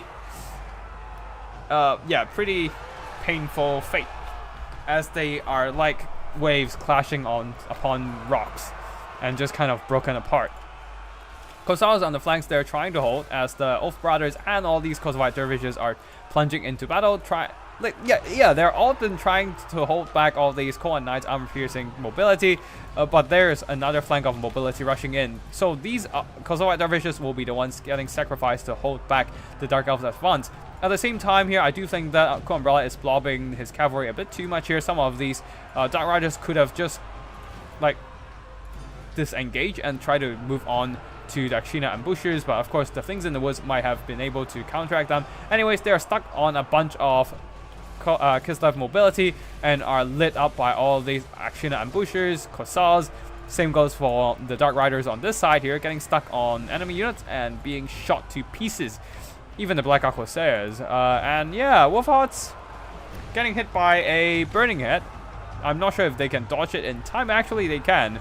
And mostly unscathed from that fire spell. And as the balance of power suggests, I do think that that Cool Umbrella Stark Elves are in a big disadvantage. They were prepared for a Kislev kite. There were no Kislev kite. And the Kislev forces, the armed Corsairs, have been able to hold against the assault of all these Core Knights, all these Dark Riders, all these Bleak Swords and Dread Spears. It is pretty much cleanup action at this point, I do think. There's no Soul Stealer to pull back the game. Even if there is, the Akshina Ambushers will definitely shoot up the poor Supreme Sorceress or Malekith, whichever it is. And the Core Knights now charging into the Akshina Ambushers, who somehow has armor-piercing weapon strength despite having only one-handed swords. So yeah, they are just cutting through all these Cold One Knights, and yeah. I mean, they are not necessarily cutting through the Core Knights, but the Core Knights are definitely not getting the engagement they want. They are taking more losses than they expected. And yeah. I don't think there's much else the Dark Elves can do to win this battle. Like, the Oath Brothers are still very healthy with the Patriarch supporting them, just boosting a ton of healing with the Dal's Brazier.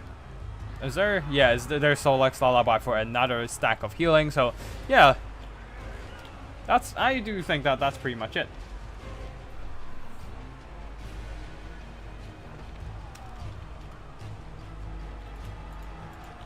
Okay. Like, there's just too much armor piercing on the field for the Koa Knights to survive, who are already not exactly the greatest melee combatants. 29 melee defense, even after the stat buffs from the Chevron. So, yeah. It is pretty much a matter of time, I think, before the game ends. We are just kind of on borrowed time right now. Like, Dread Spears, Big Swords, Black Corsairs are still pushing the Akshina Ambushers, but they have enough speed to just keep themselves alive, and they have good enough melee stats as well. Like, at this point, you can see these Koa Knights here are being pushed off by the Akshina Ambushers, plus the Oath Brothers and whatnot. Balance of power is closer and closer to army losses, and that's basically it. The damage value isn't that much ahead for army losses, but remember, there's also the healing from the Patriarch, sustaining the balance of power for the Kislevite forces.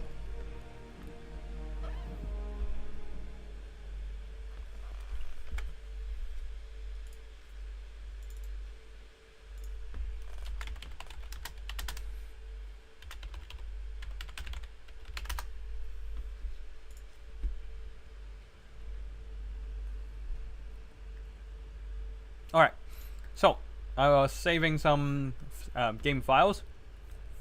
For army performances, their Oath Brothers of Thor did some pretty good damage, but mostly Akshina Ambushers shredding through the Black Corsairs and Koa Knights. And Death Thrust from the Ice Witch also did some pretty good work. But yeah, mostly it's just the Akshina Ambushers carrying the entire game. The things in the woods did some pretty decent damage, but mostly, yeah, just Akshina Ambushers. For the Dark Elves here, very unfortunately, the rush did not pay off. One of the Koa Knights did a lot of damage overall, but the rest of the army not so much. Two of these Black Corsairs got mostly shot up before they can even start engaging in melee combat. The Akshina Ambushers really need to be tuned down, but for now, the meta remains, and we'll just kind of have to deal with it. So yeah, GG to both players, and now we shall go into the final battle, the final match of the final match of today in terms of live stream after all.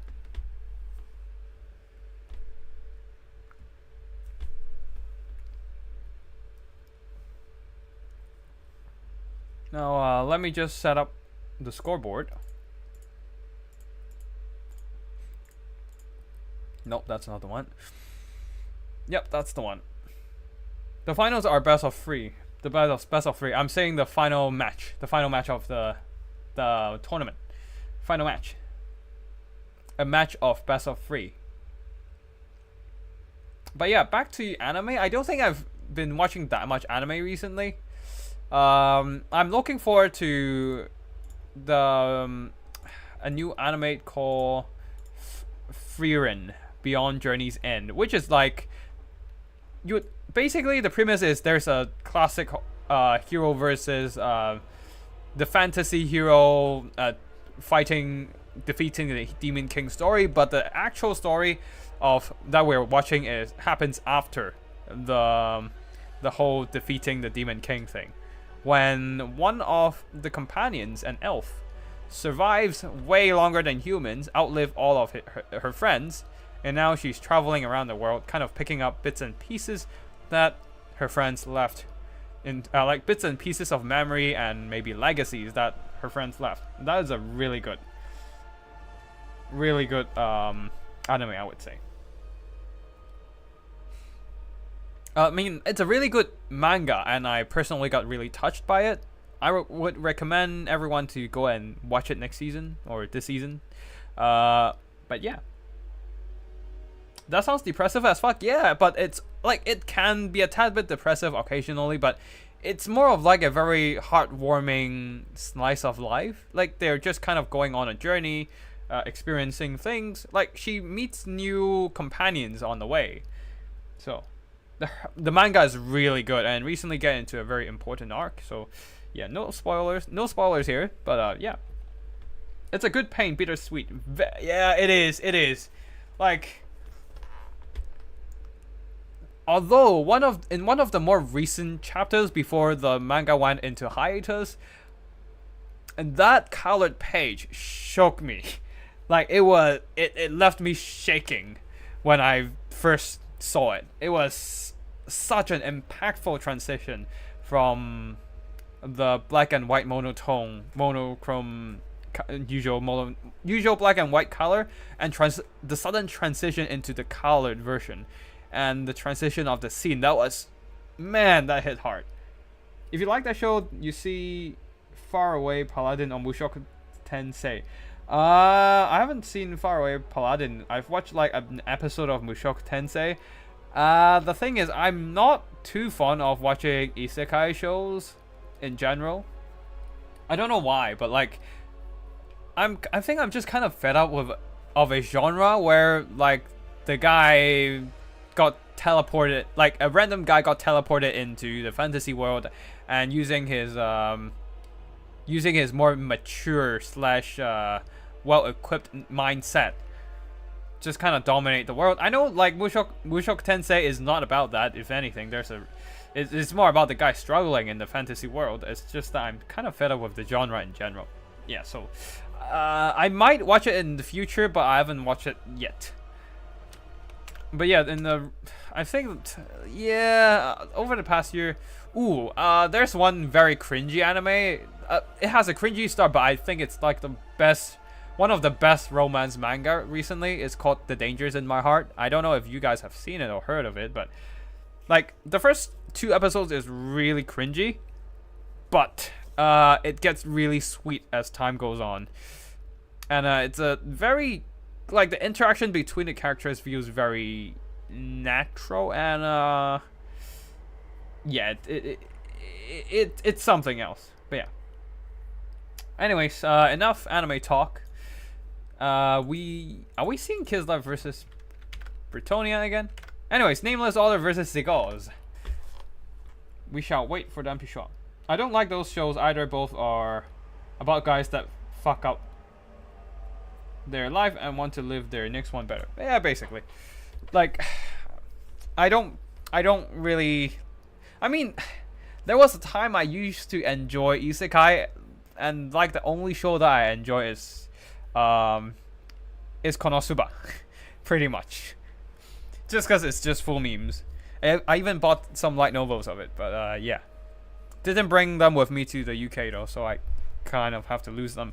Yeah, but recently there's just, oh wait, shit, is there, when, Mandal list anime, when is it coming out? I do have my, okay, let's see, is there an anime expected date of Mandalist the anime?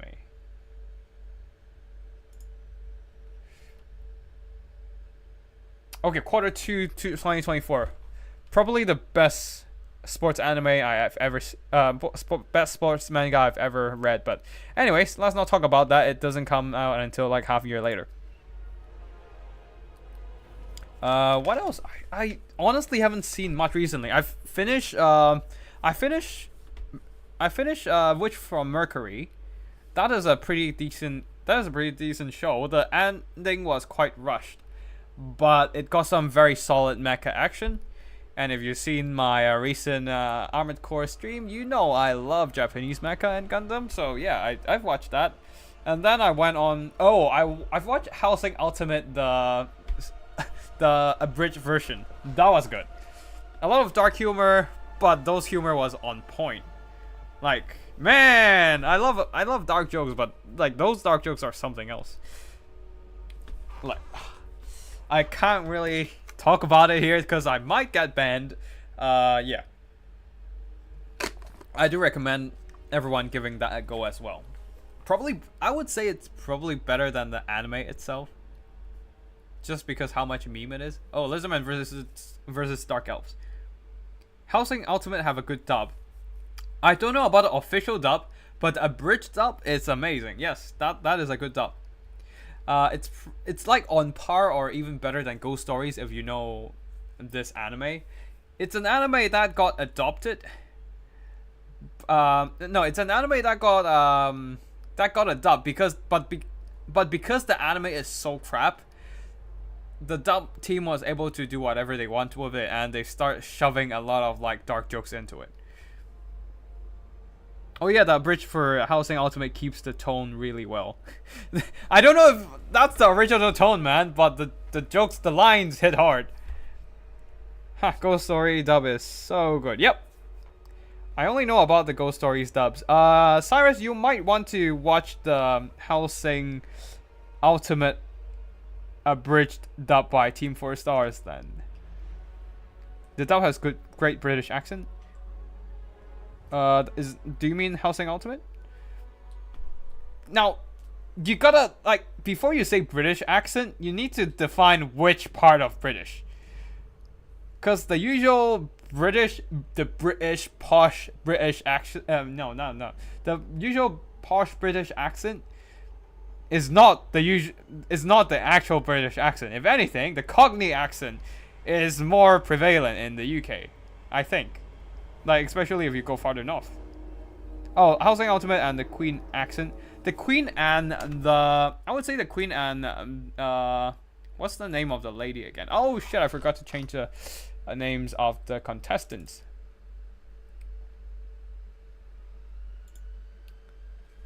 Yeah, but the person in charge of Hellsing, they have I guess good enough British accent, but I do like the police girl's Cockney accent. Yeah, but like if anything, I hear like the posh British accent is very rare. I very rarely hear those accents. If anything, I hear stuff like a bit more, you know, how do I say it? Casual. Anyways, I don't know how to put it, and if I put it wrongly, I will get cancelled. So I'm just not going to talk about it.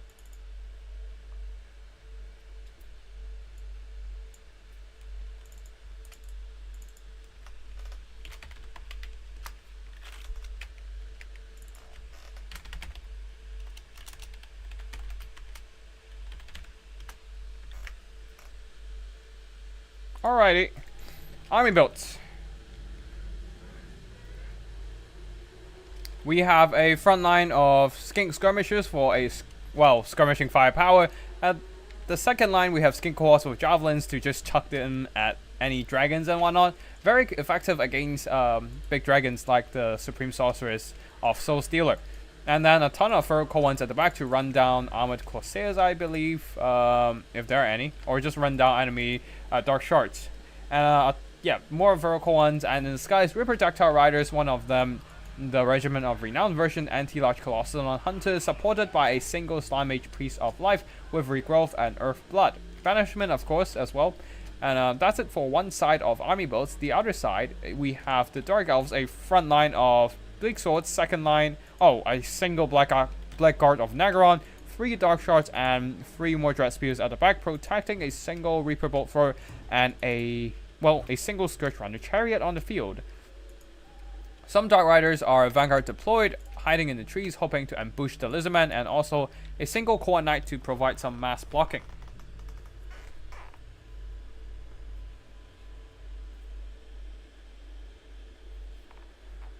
An ancient vampire, butler, police officer, and the leader of a government organization would speak the Queen's English? The police officer did not speak the Queen's English. That was a Cockney accent. If anything, what she speaks is closer to the Greenskins. I mean, the Greenskins accent is based on Cockney accent. So, yeah. Like, I think you might have some misunderstanding here. So yeah, I mean, like, yeah, the Greenskin accent was basically like the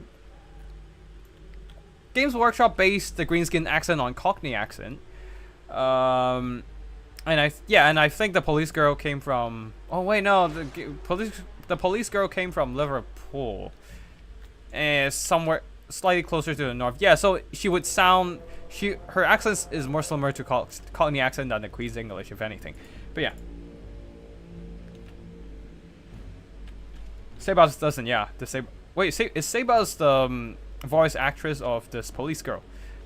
Anyways, either ways, we have some frontline skirmishing going on. Both armies taking relatively minor damage, as the Dark Shards are shooting at the skink skirmishers, who are quite scattered and cheap, so doesn't really care about getting shot. As for the Froco ones at the back, they're also quite cheap, so they also don't really care about getting shot.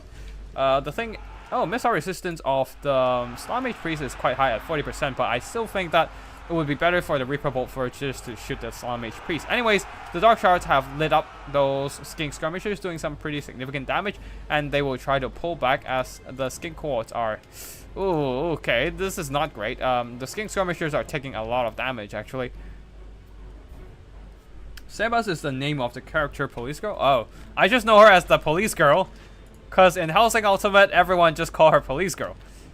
Nobody calls her name.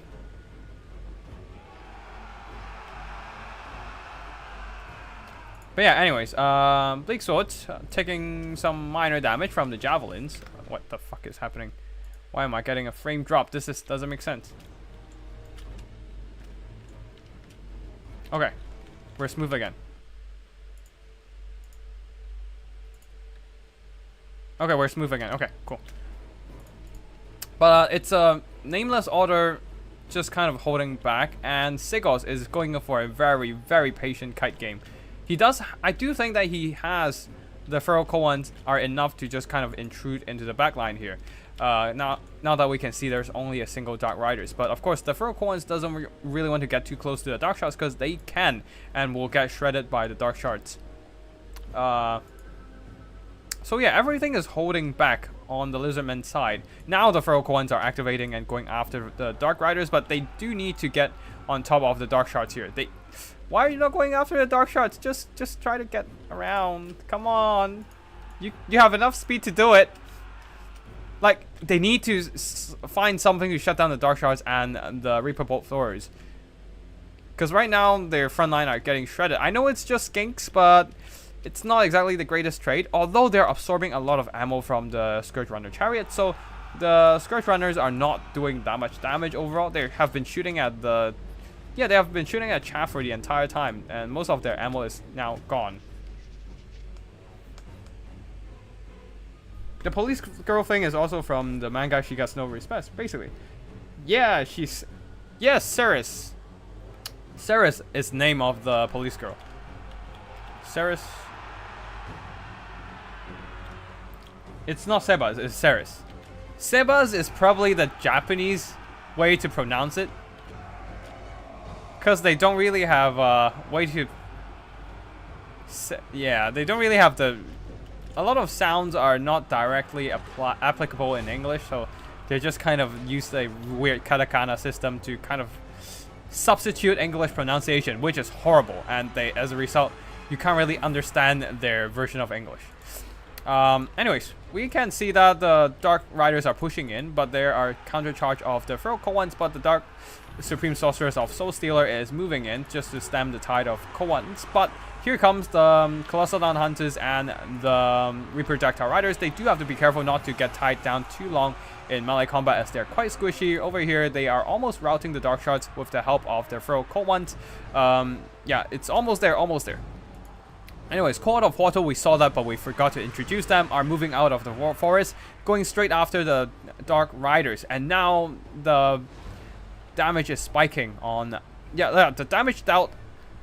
The DPS on the Lizardmen side is spiking, quickly overtaking the Nameless Order's Dark Elves side. Almost overtaking? But yeah, they are just cleaving through all these Dark Shards, but... And one of the Dark Shards is... Two of the Dark Shards are already routed, although at the cost of one of the Colossal Hunters taking some damage from the incoming Dread Spears. But at this point, all these backline assets of the Dark Elves have been compromised. They are still shooting, trying to chip away health of the Court of Portal, but the Slime Mage Priest is here to help, providing healing, should be able to keep them alive for a prolonged period of time.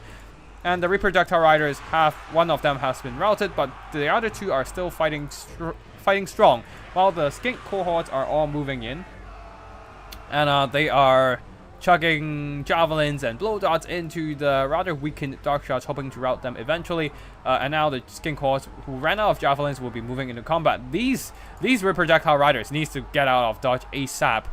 With so many Bleak Swords and Core Knights and Dread Spears in the mix, they can probably try to move through the Skink skirmishers, trying to pass through them, while the Skink cohorts will be holding back enemy pursuers. But right now, they are kind of stuck among a bunch of enemy infantry and cavalry. Well, the frontline fight is going relatively well for the Lizardmen, but once the Black Arts of Nagaron engage the Court of Portal, things will go sour for the Lizard Boys ASAP, with their anti-large armor piercing. And yeah, right now things are slightly in the favor of Lizardmen. Wait, but the Dark Elves are getting a massive damage spike, as a lot of these Reaper Dactyl Riders are taking a lot of damage from the melee fight here.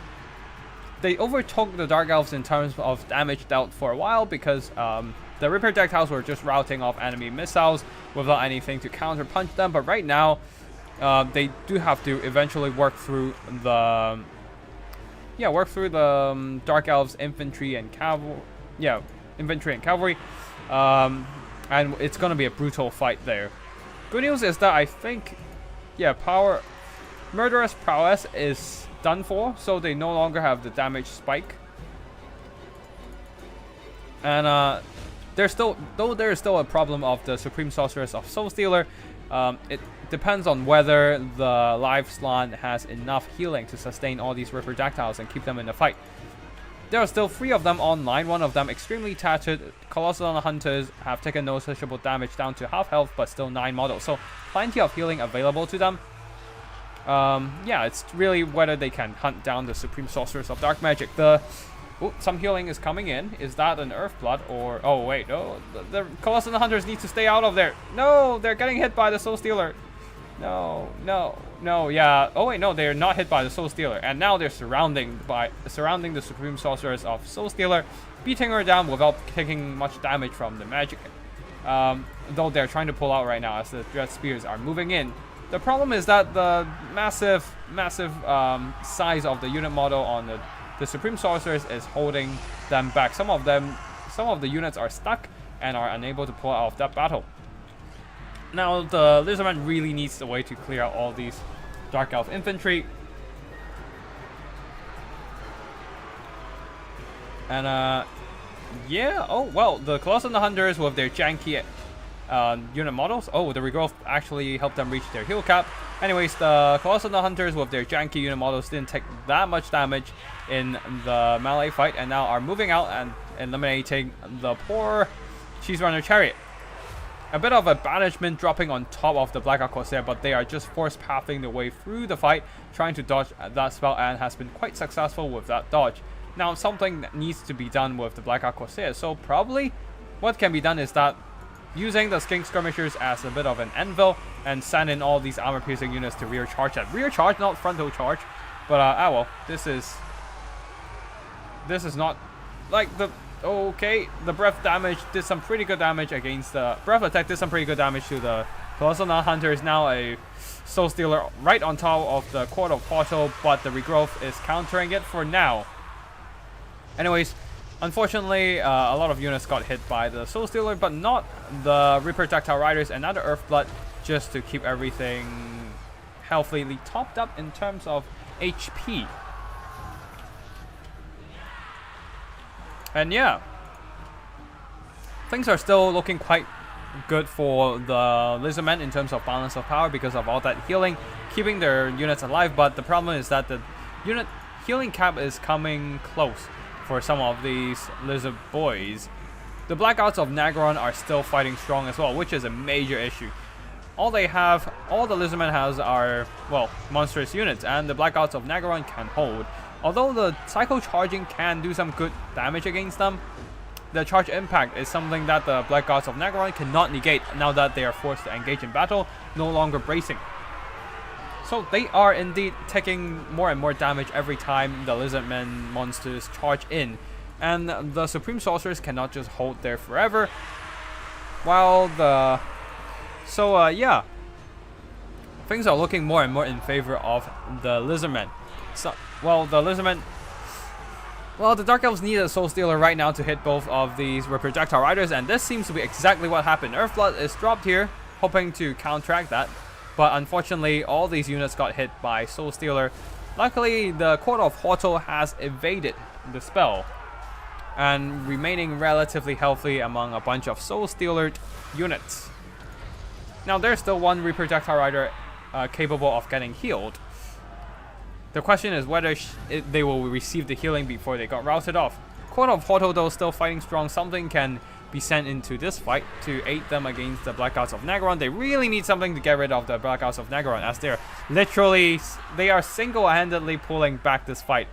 Of course, actually, they are pulling back this fight with the support of the Supreme Sorceress of Soul Stealer here. And right now, the Supreme Sorceress with this kind of infantry support is not taking that much damage from all these armor-piercing attacks. Now the Blackouts have been routed, and the Court of Portal plus the Reproductor Riders are able to just surround and beat down the Supreme Sorceress. And balance of power once again edging into the favor of the Lizardmen. Though there are more Bleak Swords and Dress Spears returning to support, which might be a problem. Oh, a massive Soul Stealer as well. This is a massive problem for the Lizardmen here. Everything got hit by the drain, and this is not gonna be pretty. It's gonna be a pretty painful hit, if anything. And the Bleak Swords might just be single-handedly routing the Reproductile Riders afterwards. They're trying to pull out, and they need an Earthblood right now, right here. But the Slime Priest of Life is not giving them that just yet. Either run out of magic or still need some time to recharge, or simply the spell is off cooldown, but I do incline to believe that they are running low on magic in general. Anyways, the Bleak Swords have been routed. Breath Attack should be able to rout off the Feral Cold ones, although I do think it's a waste not breathing it. Oh wait, it's probably aiming at the Court of Portal here. Anyways, the Supreme Sorceress is diving down, and the... oh wow, okay. The Colossal Hunters actually return, but they don't have immune to psychology, so if they get close, chances are they will get terrified by the dragon. Anyways, the Court of Portal is still fighting strong, and they're beating down the Supreme Sorcerers pretty nicely. Oh wow, okay. The Colossal Hunters actually dive straight onto the Supreme Sorcerers of Dark Magic, but even activating the Toad Rage, adding extra damage and rampaging themselves just to keep themselves in the fight. But another Soul Stealer literally helping the Supreme Sorceress, carrying the entire game on her back. Once again, the Court of Portals fell victim to the totally not broken spell. And yeah. Oh wow, okay, so the Supreme Sorceress is almost at heal cap. And this is good news, meaning that she is running low on magic. So maybe perhaps one more Soul Stealer and that is it. But the Court of Portal is also running low on health. They desperately need some healing from their Liege Lord. Perhaps at this point, maybe even the Slime Age Priest of Life can just jump into combat, and this is exactly seems to be what they're doing right now. Moving into combat, maybe joining into the fight against the Supreme Sorceress, who is now debuffed in terms of melee defense. No? Okay, it probably took some... Okay, once again, they are hit by the Boxigors, the Supreme Boxigors, and their days reducing their melee defense down to 36, making everything just that bit more effective against the Supreme Sorceress. The question is, can the Court of Portal hold long enough for the Slime Age Priest to rout off the Supreme Sorceress? 2000 HP on the Supreme Sorceress. It is army losses, and the first game goes to Cigars, I believe.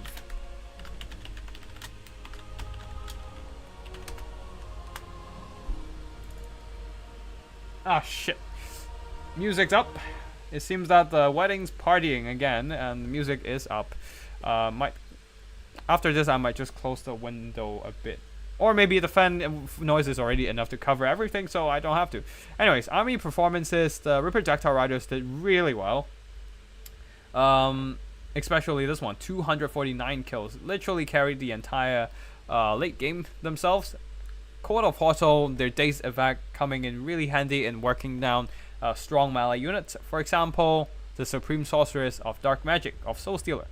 The rest of the army here not doing too much damage. The Skink cohorts did some good trading. They're kind of cheap anyway, so even if they take damage, it's not that bad. And when they do damage with their missiles and then in melee, they eventually earn back their cost.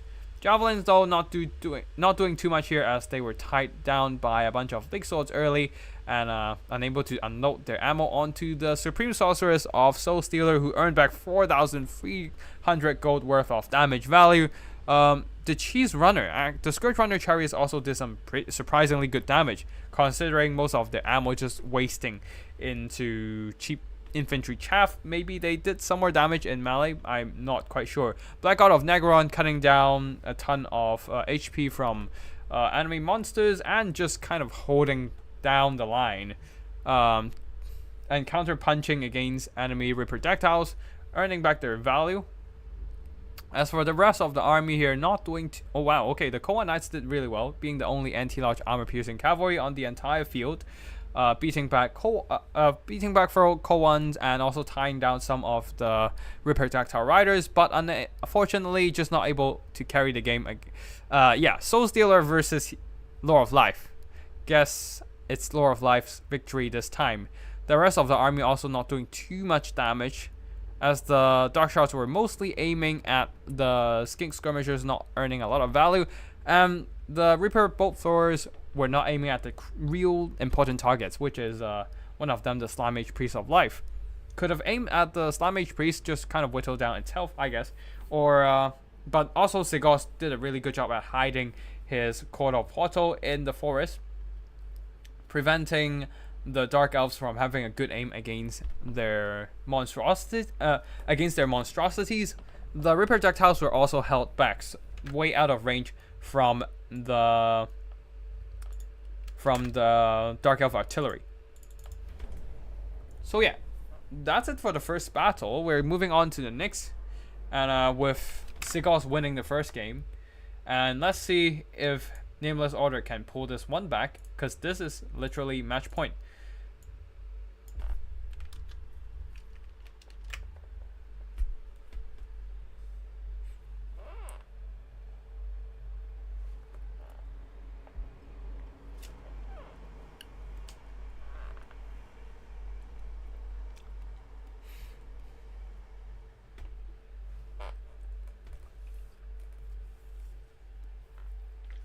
While we are waiting, I'm just gonna pick up a snack, as I have not had dinner just yet.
Alright, I am back. Oh wait, shit. Why did I have Nameless Order 1? This makes no sense.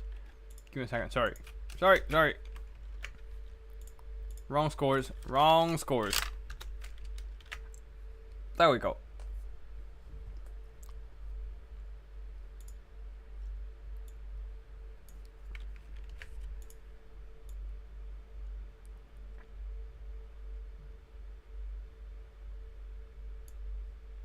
Okay, should be fine.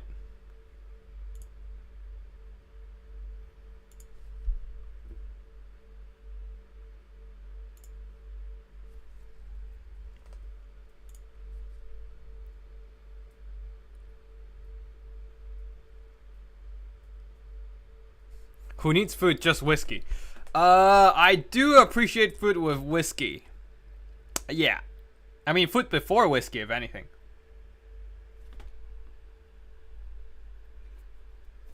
Bourbon bigger than bourbon over whiskey. I actually haven't drank bourbon, but I do appreciate whiskey in general.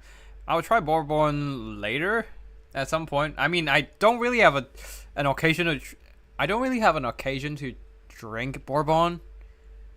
Like, none of my friends really care about bourbon, so yeah, I have not been able to like snatch free drinks from them. But personally, I like whiskey, so I only buy whiskey for myself. Yeah.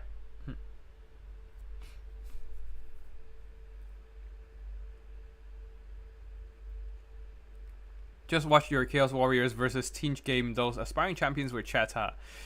Yeah, aspiring champions are always surprisingly good in my opinion. Like,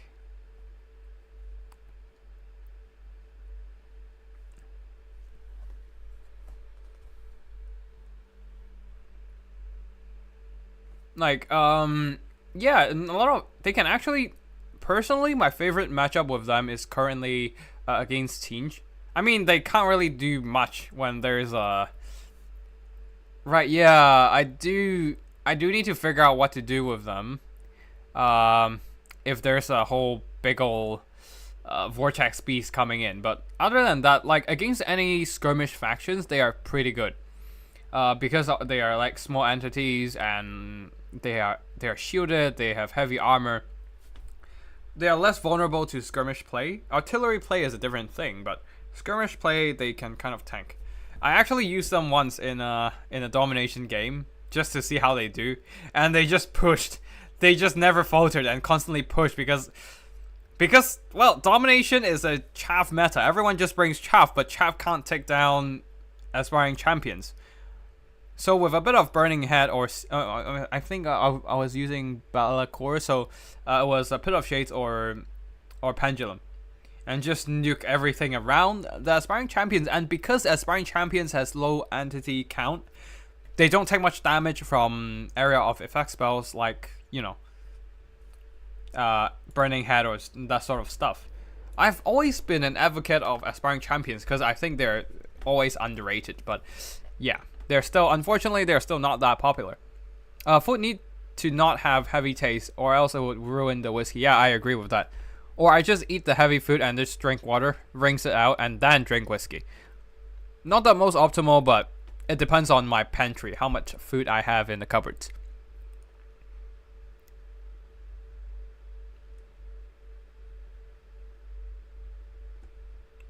Bourbon is just my whiskey.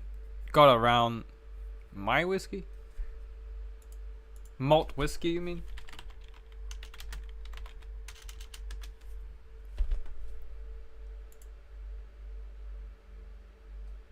My whiskey? Nah.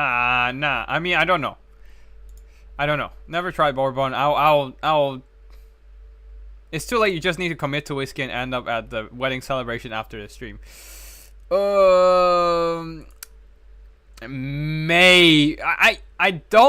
I can't say 100% for sure that they will welcome me, but with my experience with Indians so far, I think they might be fine if I just walk in. Although I'm just too self-conscious for that.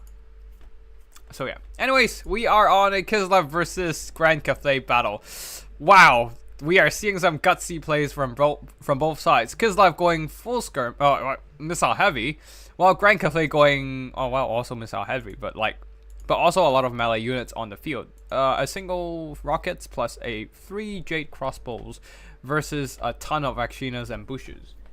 We shall see who wins. But I do think that if microed properly, I do think that Kislev forces have a better chance in this one, as the Cathay army cannot target him with rockets from afar, because, well, everything is stocked.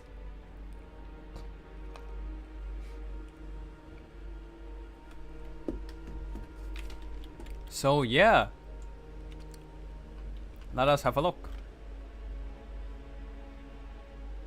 Actually, now that I think about it, maybe Norscan should get some new toys with some of the Chaos expansions. Like, why shouldn't Norscan get marked units, right? I mean, I don't know much about lore, but I feel like it would be fine if Norscans have some marked infantry, like marked marauders or something like that. Not that it's gonna make much of a difference, but yeah. Anyways, army belts, we have a line of Jade Warriors, quite usual. 3 Jade Warriors crossbows with shields and a single Iron Hail gunner. Let me just grab something to kill this bug.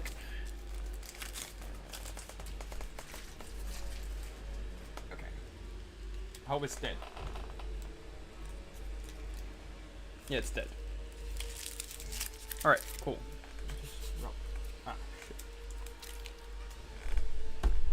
Sorry, give me a minute.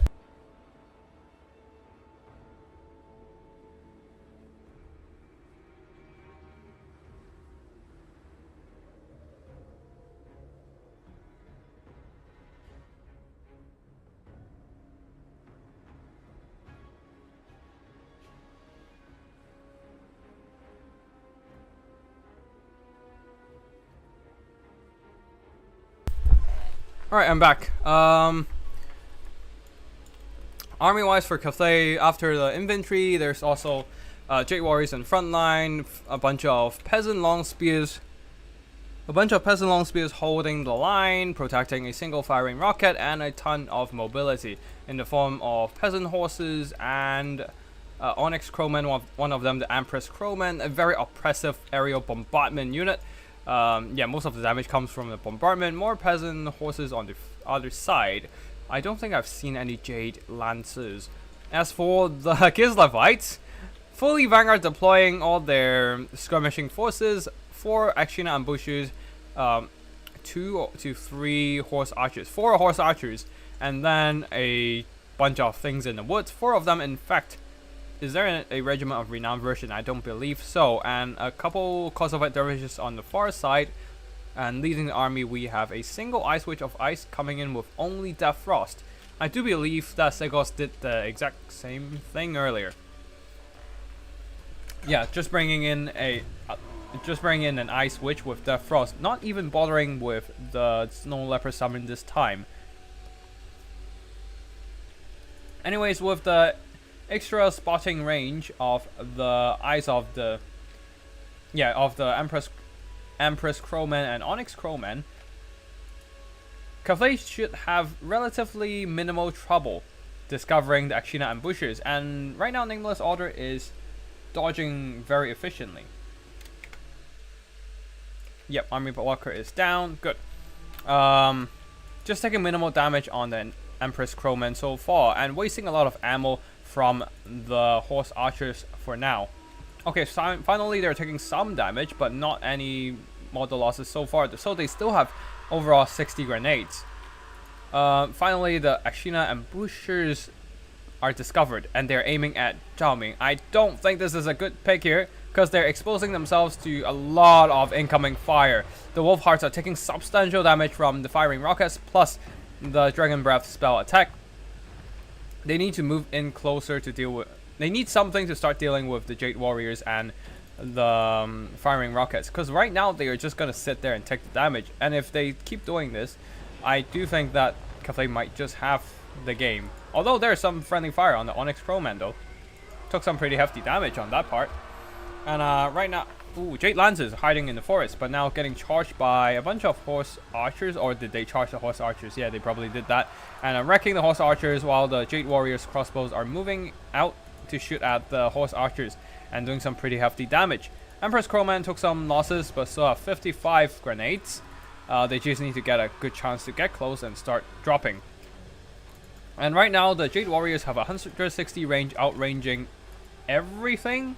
Yeah, outranging everything on the Kislevite side. The only problem is that the trees might be blocking some of the shots here. Things in the woods are moving in, but the Empress Crowman plus Jade Lances and Jade Warriors will be stopping their push, trying to blockade them, keeping them contained on this one single flank. Firing rockets are firing, but oh, actually no. A lot of the shots got blocked by the trees, but a lot of them still got through to the armored Corsairs, doing substantial damage, now down to less than half health, and most of the Kislevite units are kind of lagging behind. They need something to start engaging and maybe even sneak into the back line here and start shutting down the missiles ASAP. But with a little bit of impassable terrain, this one single house on the field, the firing rockets and the Jade Warriors with crossbows are properly protected, and the Kislevite forces are struggling to find any weak spots on the Cathay formations.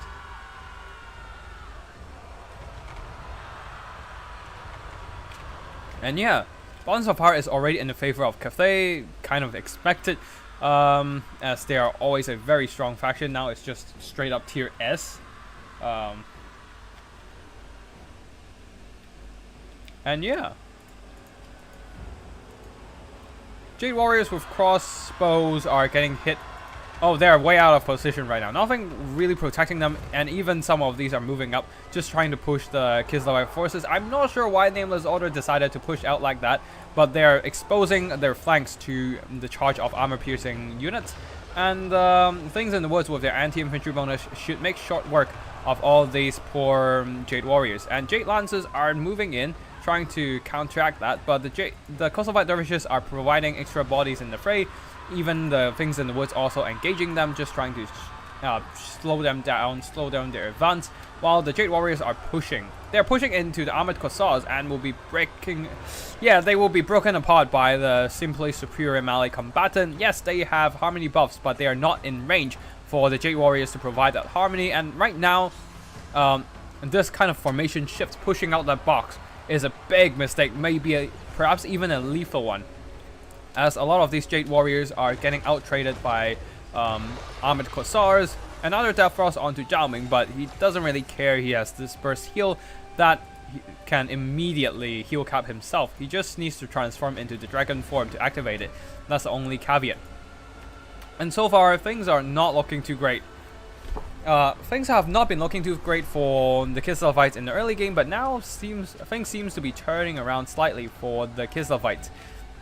Maybe if they can exploit the exposed Jade Warriors at the back there, maybe they can start turning this fight more decisively around. Right now, Zhao Ming is surrounded by anti-armor, anti-infantry units. The things in the woods are really beating him down, also taking some miscast damage, but using Death Frost onto Zhao Ming is not a great choice, as he does have 25% of spell resistance, plus another 5% ward save from his abilities and items.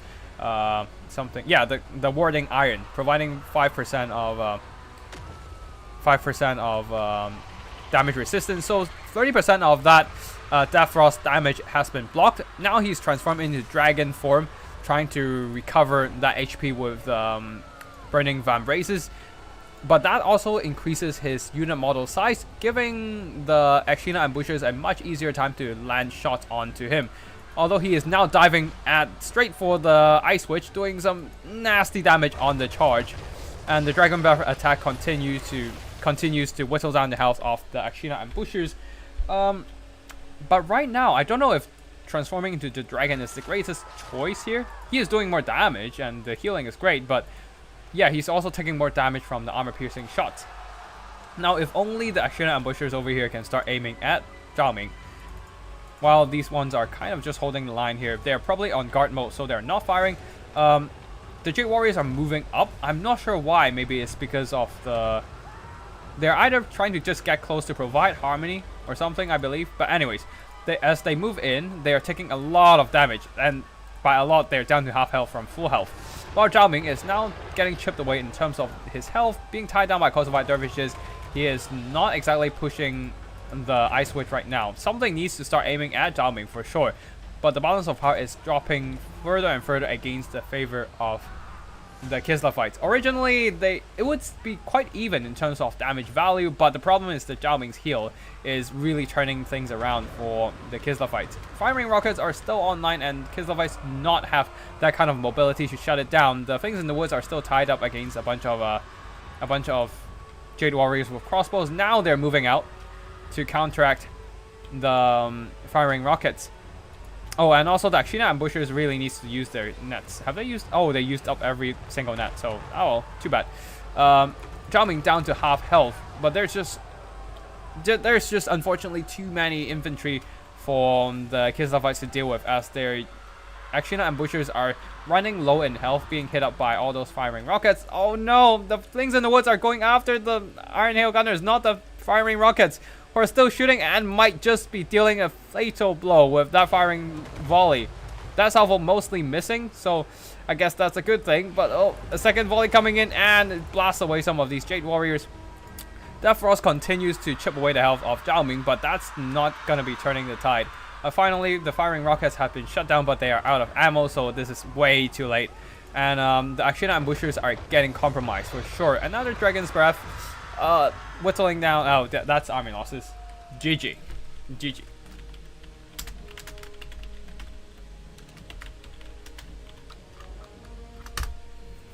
GG.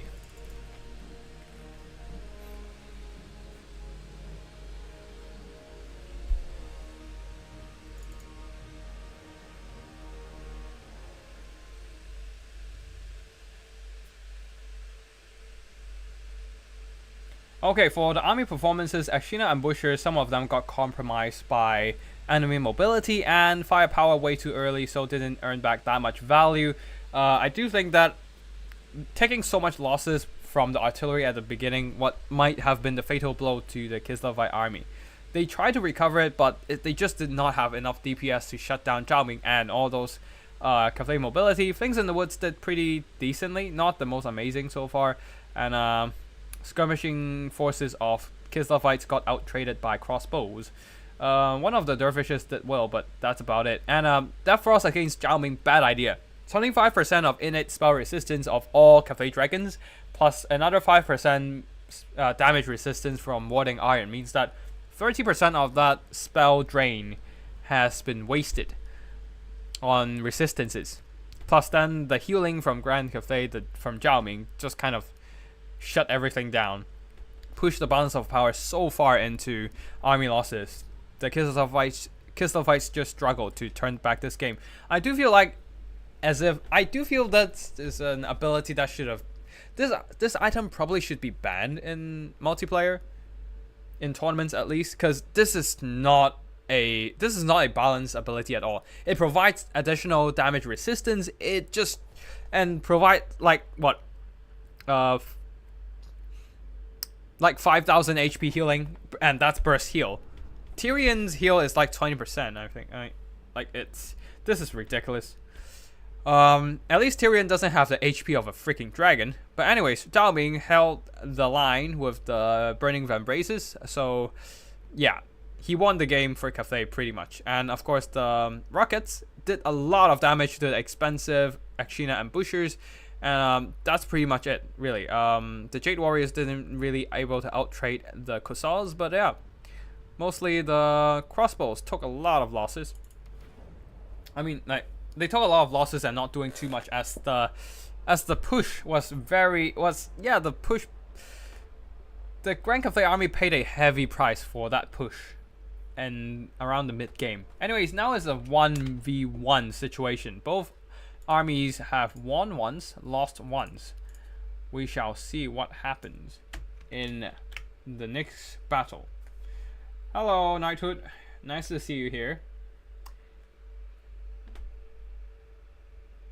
Norsca can use Valkyria as a lord. I do think so. After all, she did originate from Norsca. I mean, if that's in that case, even sick vote perhaps. But yeah. Oh, I know. Like Valkia is legit like a Norsca themed. Like she originates from Norsca, fights with Norskins. Yeah, she should be on the Norscan roster. What the fuck? Like, CA really forgetting about Norskins. Never got updated ever since the end of game 1. It's sad. They're just sad.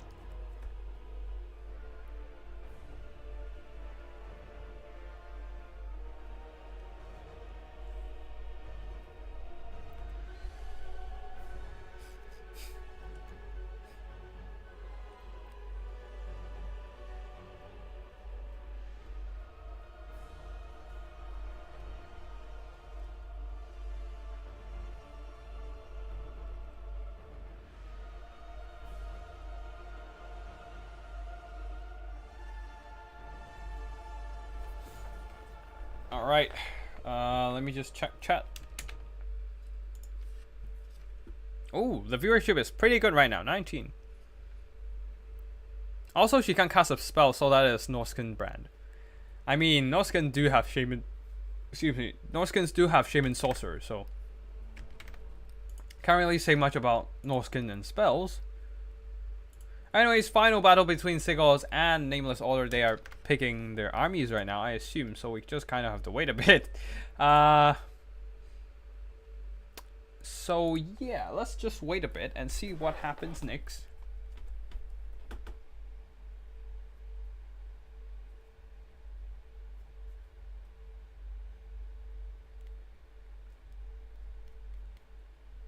Like right now, there's not much going on. They're not telling me the army picks, so I can't really say much about the situation. So I'm just gonna enjoy my whiskey.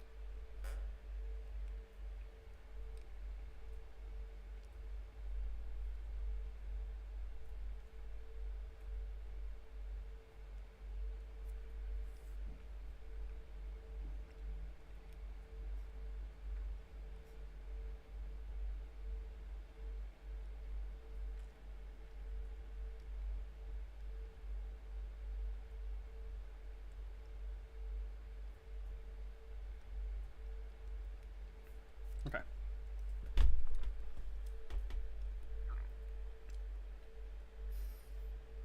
Now we wait.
Okay.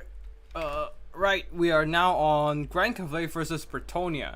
This used to be a very, very tilted matchup for Bretonnia.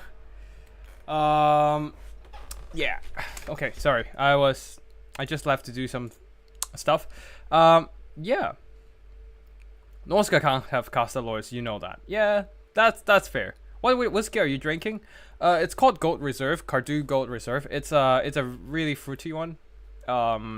I mean, it's still a on brand whiskey. It's still on brand whiskey, but I think it's wait, what was it? Speyside or Lowland? I think it's one of the Speyside or Lowland ones, which means it is like a fruitier whiskey. Yeah, it's pretty good. Like, and also it's relatively cheap. I spent like £20, and yeah, this one cost me like £20. So yeah, it's relatively cheap when it is on discount. Yeah. Norsca can't have cast lords, yeah. So it is Scotch. Yes, it is Scotch whiskey. Single malt, I believe. But I just finished it, so it's gonna be a while. It's gonna be a while till I buy another one and drink it next time. Because I usually wait for it to go on discount in the nearby supermarket. Yeah. I mean, I'm in the UK, so some of the big supermarkets have some pretty good whiskey. I don't try to go too high end on those because they really cost a lot. Limoncello. I'm not sure what is that. What is that?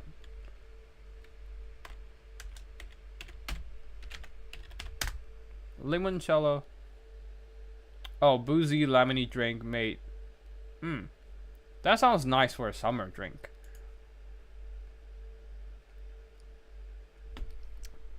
€18 for 70 cl for a good bourbon. Yeah, that sounds great. I might actually try it out next time when I find a good bourbon brand in a supermarket or something. Yeah. Anyways, now back to the matches. Bretonnia with their Grail chariots used to just roll through the Grand Cathay front line. Now they can't do the same thing, but we shall see what happens. Grand Cathay might also have more tools to deal with Bretonnians with their crowmen, able to just run over any attempts. They're basically able to just deep dive into enemy formations and shut down missiles and all that. So yeah, Bretonnians are also might be in a bit of a trouble right now, but we shall see what happens. There's you can't really say anything for sure. We just kind of have to wait here till the battle begins.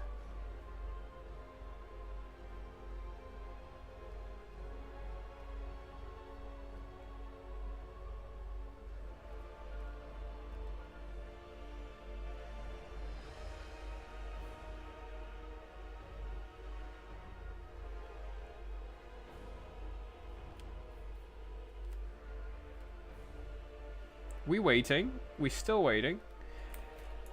Bretonnian versus Grand Cathay. I can't really say much about this matchup now. I haven't. Our supermarkets can't sell above 15% alcohol. Man, that sucks. Or maybe that's why the UK have a drinking problem. I don't know.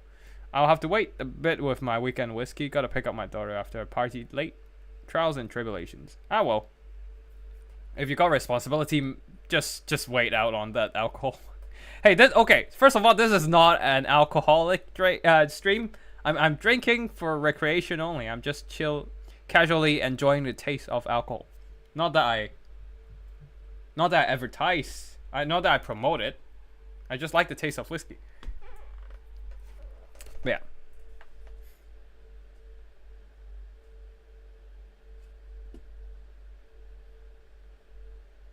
The players really taking their time to pick their units. I mean, whoa, what the hell? I thought we have 1-0 cost. I mean 0 leftover funds army. The other one has 5 gold left. So, man, these guys are like really squeezing out the last bit of value on their budget.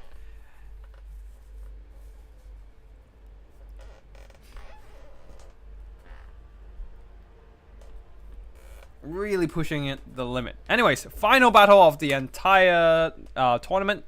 After that, we'll be going on to the stream replays, the battle replays. But this time, Grand Cathay versus Bretonnia. Can Cathay turn this around, as they were bullied hard in the previous patch? For the Cathay army, we have 2 crane gunners, 2 grand cannons, 4 crowmen, one of them the Empress crowman. Really interesting here, trying to challenge Bretonnian in terms of air power. And then 5 Jade warriors plus 4 peasant long spears.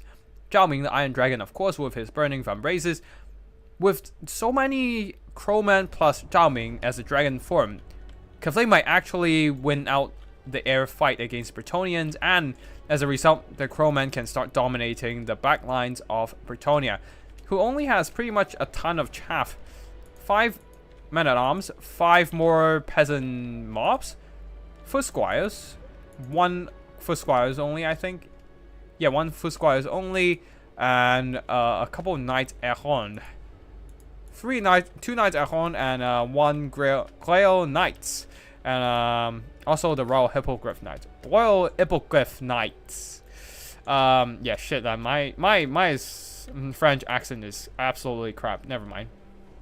Faye Enchantress is also leading the army, providing a ton of healing and Mortis Engine effect. But honestly, that doesn't really do much. I would probably just pick Rapunz, because she is a pretty good melee combatant in melee, and then just bring some healing with Damsel of Life and be done. But yeah, that's it for the army builds. Actually, wait, 4 trebuchets, just trying to outtrade Cathay in terms of firepower, and that's it for the army builds. Now let's just wait for the battle to start.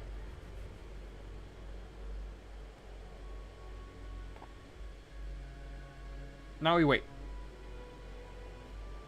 We just wait.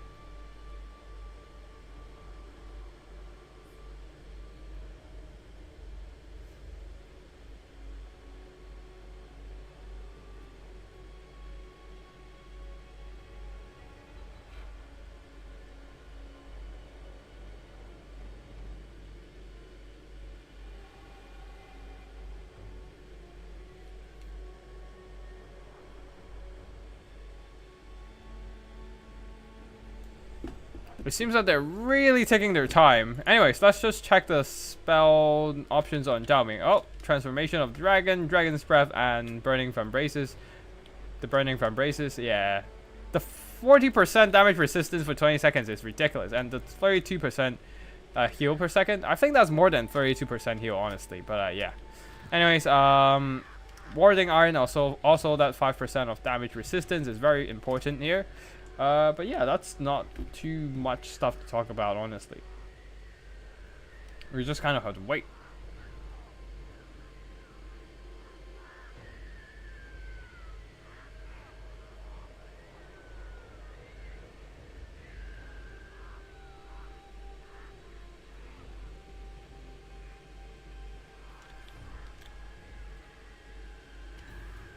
Alright, it seems that we are starting soon.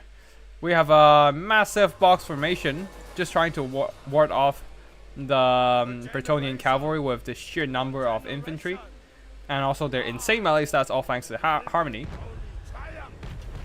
But our Grand Cannons are opening fire into peasants. Not that important here, but ooh, the few trebuchet might have to be the key here to outtrade the Grand Cannon, but I do doubt they have enough DPS to do that. The Grand Cannon can easily just shoot down all these few trebuchets. And the few trebuchets with their lack of accuracy can't really outtrade the Grand Cannons. They can't even dive down with Air Force. You can see that immediately they are just sniping out 1 trebuchet model.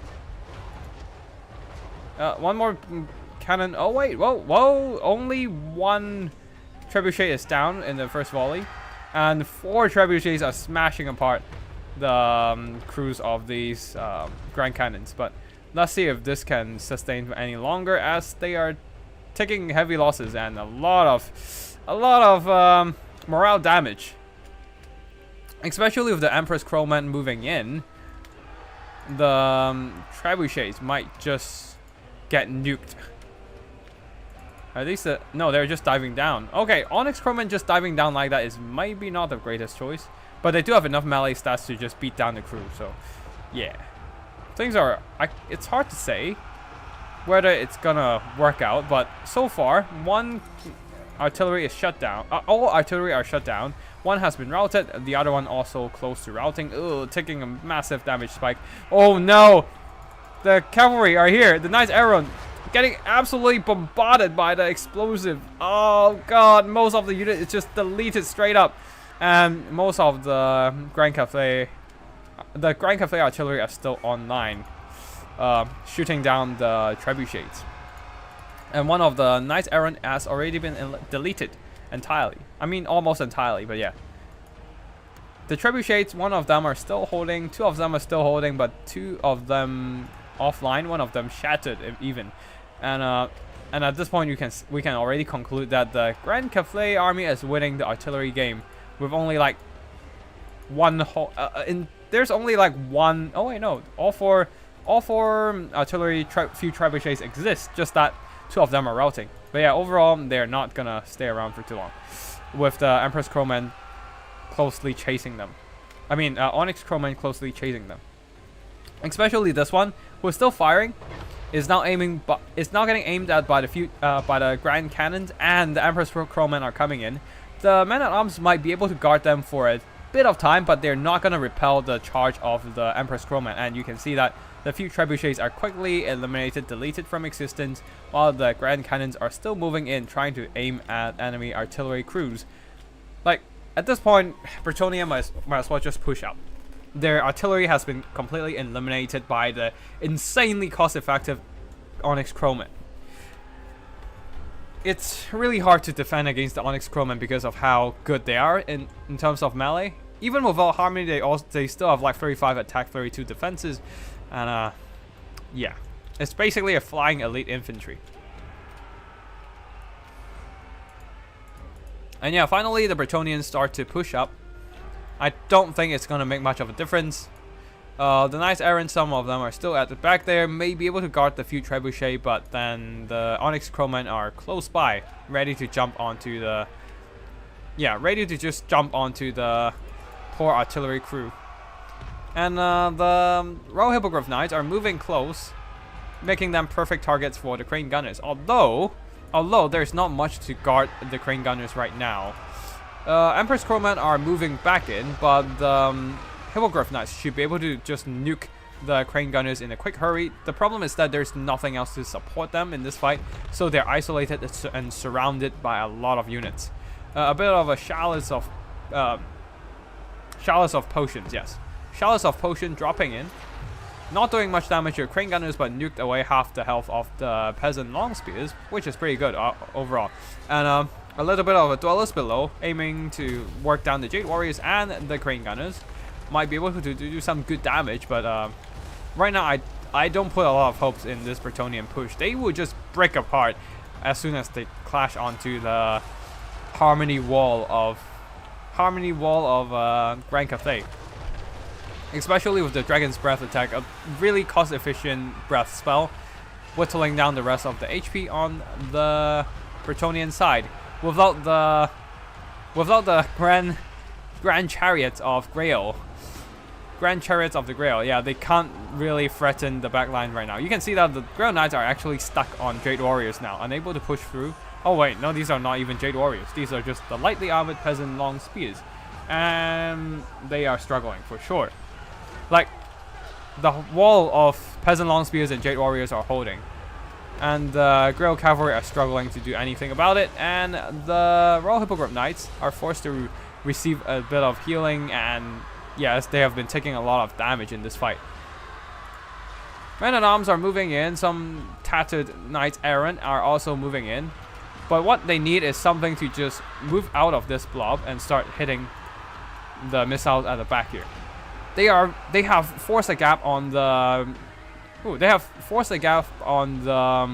Grand Cathay box, but they're not exploiting this well enough. Grand Cannons are now hit by some Dwellers below. Wait, why did it? Oh, the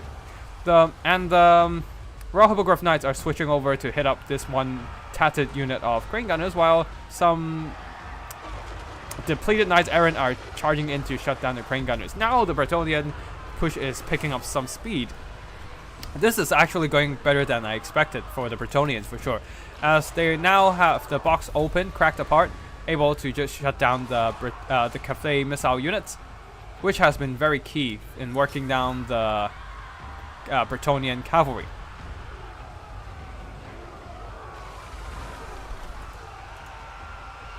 But yeah, the real concern is Zhao Ming is still fighting, and he is still very, very healthy.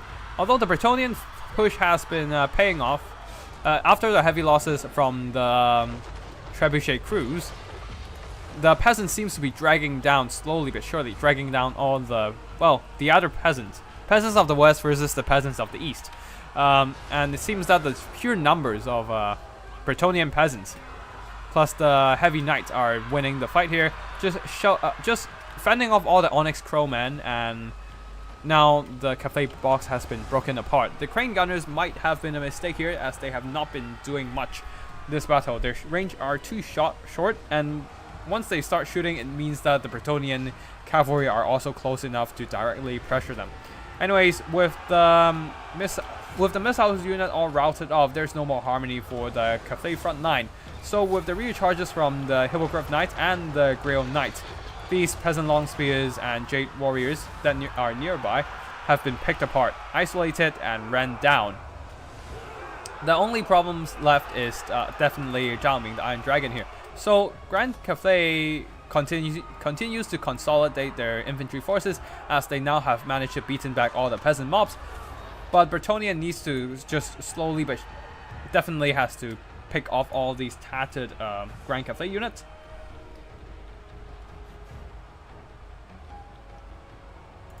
And yeah, they just need to make sure that all these units are no longer coming back, so that Zhao Ming can eventually get isolated from his support, and then the Grail Cavalry should be able to just surround him and finish him off, even if he has the burning vambraces, boosting his HP, giving him that kind of burst heal. Anyways, all these missile crews are getting routed off, trying to eliminate all that remains for Cathay's harmony buffs. But there are still a lot of Jade Warriors nearby. But yeah, overall, these Jade Warriors and Peasants missiles are all routed towards they're all routing towards the white line. They might come back, but Bretonnian do have enough mobility to just run them over and push them off. Again, the real concern is this blob here. This blob of the real concern is Zhao Ming, and especially with a blob of support from the Jade Warriors and Peasant Long Spears. A bit of psycho charging from the Bretonnian army, just trying to jump, do some nice impact damage, jumping between the fighting Cathay units and the routing Cathay units. Grail Knights still have plenty of healing left, but I do think that they need to stop healing, honestly. They're taking losses, but they also only have 36 models out of 48 left. So 75% of unit models left. The max they can go for healing is 75% of HP. Damage-wise, not a lot of damage value, but they did get a lot of kills with their charge impact, so that is pretty nice overall. And Peasants are just continuously chasing off the Jade Warriors. Now Zhao Ming is constantly fighting, trying to just use up his HP and dish out as much damage as possible. And this might be a good chance to just isolate and gang up on Zhao Ming using the Peasants. Oh no, the Peasants are routing due to the presence of Zhao Ming here. So this might be an issue, as the Peasants saturate on top of Zhao Ming and the Grail Cavalry. Zhao Ming is not going to go down without a fight either, as he is indeed a very powerful melee combatant. Fey Enchantress diving into combat, trying to drain away the Peasants' health, the Cathay Peasants' health with her Mortis Engine effect and Mist of the Lady, while the Grail Cavalry are all retreating. Things can still go either way for now, as Zhao Ming do have that secret weapon, the Burning Vambraces, to bring back his HP. But the problem is, if the balance of power goes low enough for Cathay, army losses might trigger before the ability gets triggered, and that will be a defeat for Cathay. So let's see if Bretonnians can actually bring out this army losses early before Zhao Ming reaches his healing threshold. But yeah, right now things seems to be going so fine so far, as all these Jade Warriors are getting terrified by the presence of the Royal Hippogriff Knights, and perhaps even the Fey Enchantress, who does have... Oh no, she only has fear. But yeah, the Hippogriff Knights did manage to terrify some of the Cathay infantry here, and they are now routing... Well, no, they're actually sustaining in combat, recovered a bit of their leadership, but Bretonnian here definitely taking the right approach, trying to ignore all those... trying to ignore Zhao Ming and just kind of working down all the Jade Warriors, trying to push that balance of power further and further against the favor of Cathay. But the problem is that right now all the Peasants have been routed. All of them are shattering a massive chain rout, and the Peasants will not be holding for too long. And Zhao Ming is able to barely, but definitely, just pulling back that balance of power for a little bit right there.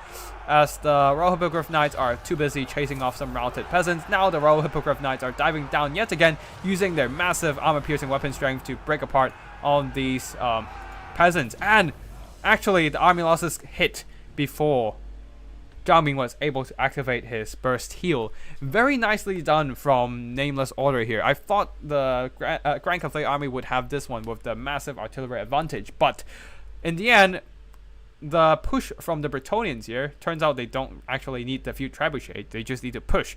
Yeah, so the few trebuchet was gone, but the push of the cavalry was quite on point here.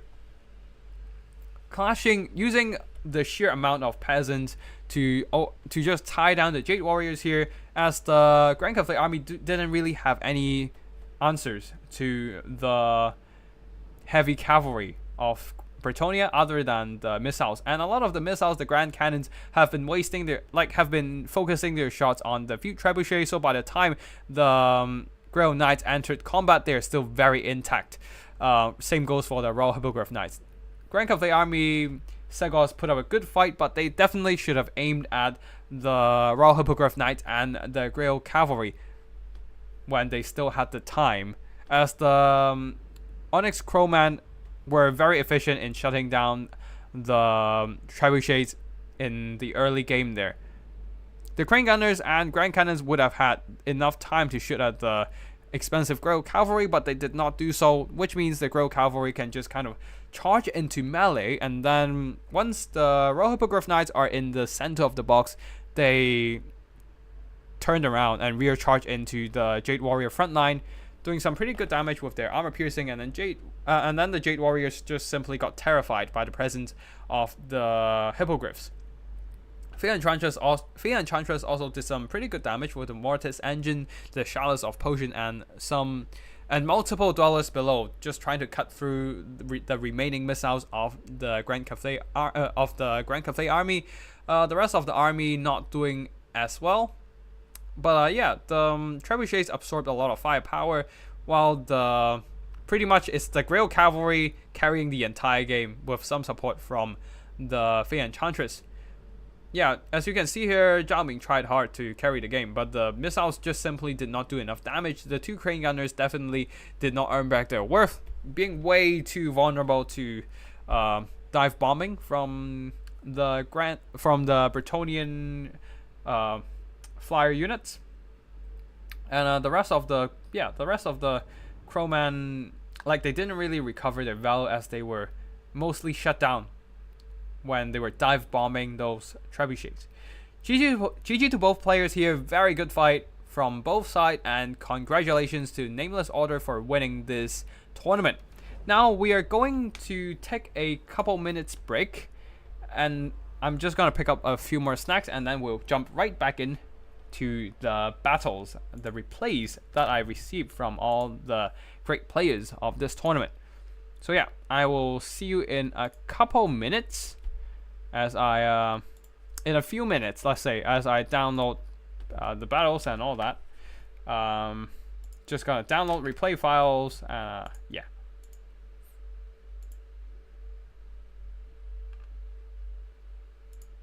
Cool Umbrella, first round, second round.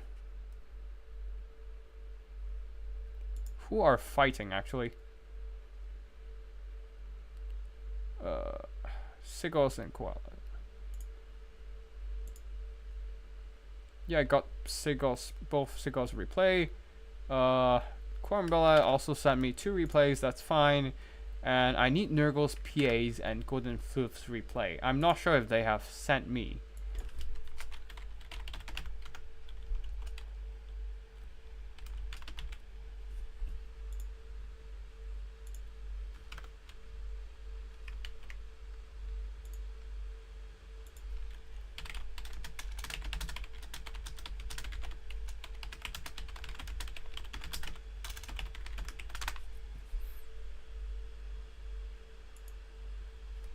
Let me just quickly ask them to send me the replays, and then I'll go and take my few minute break.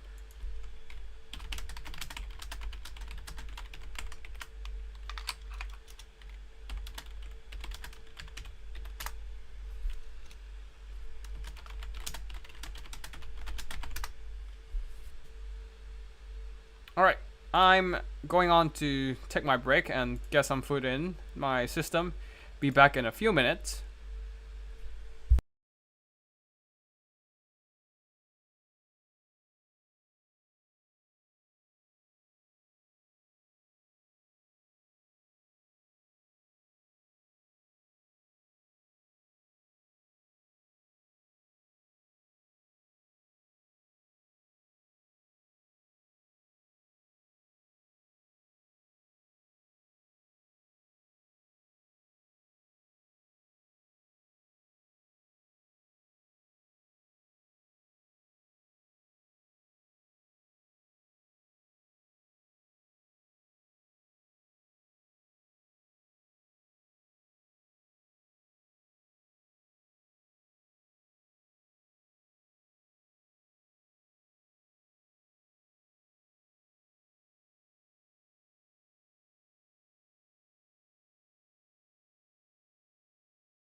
Alright, chat, I hope you all behaved yourself. I am back, and we are going to start to review all those replays. Now, I do think I have most of them except Golden Floof and Nurgle PA's fight.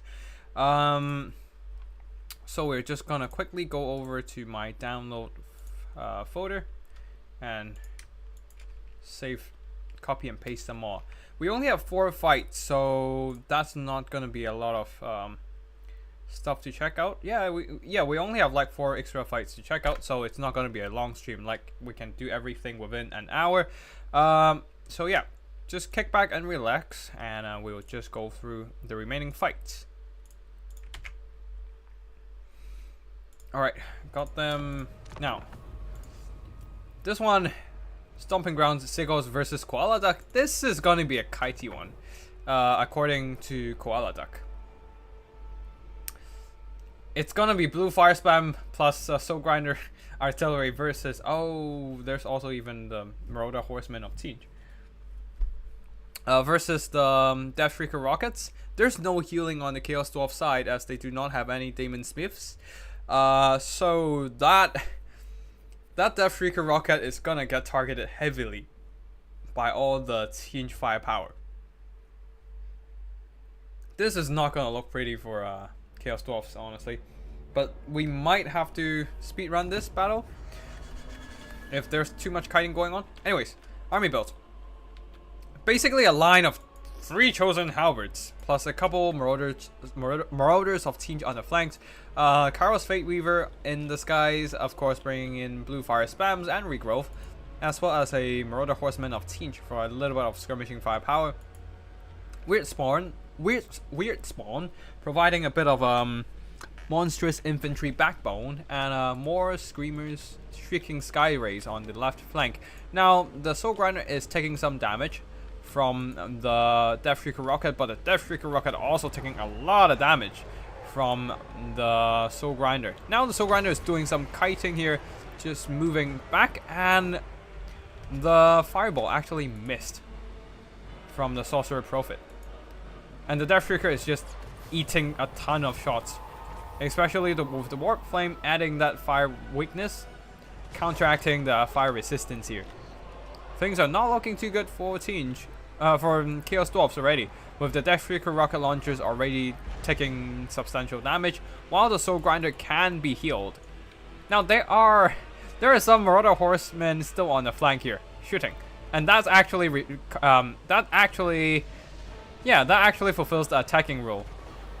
Perhaps a better way to do it is just to move out the fire glaives and try to aim at Kairos, but honestly it doesn't really matter at this point.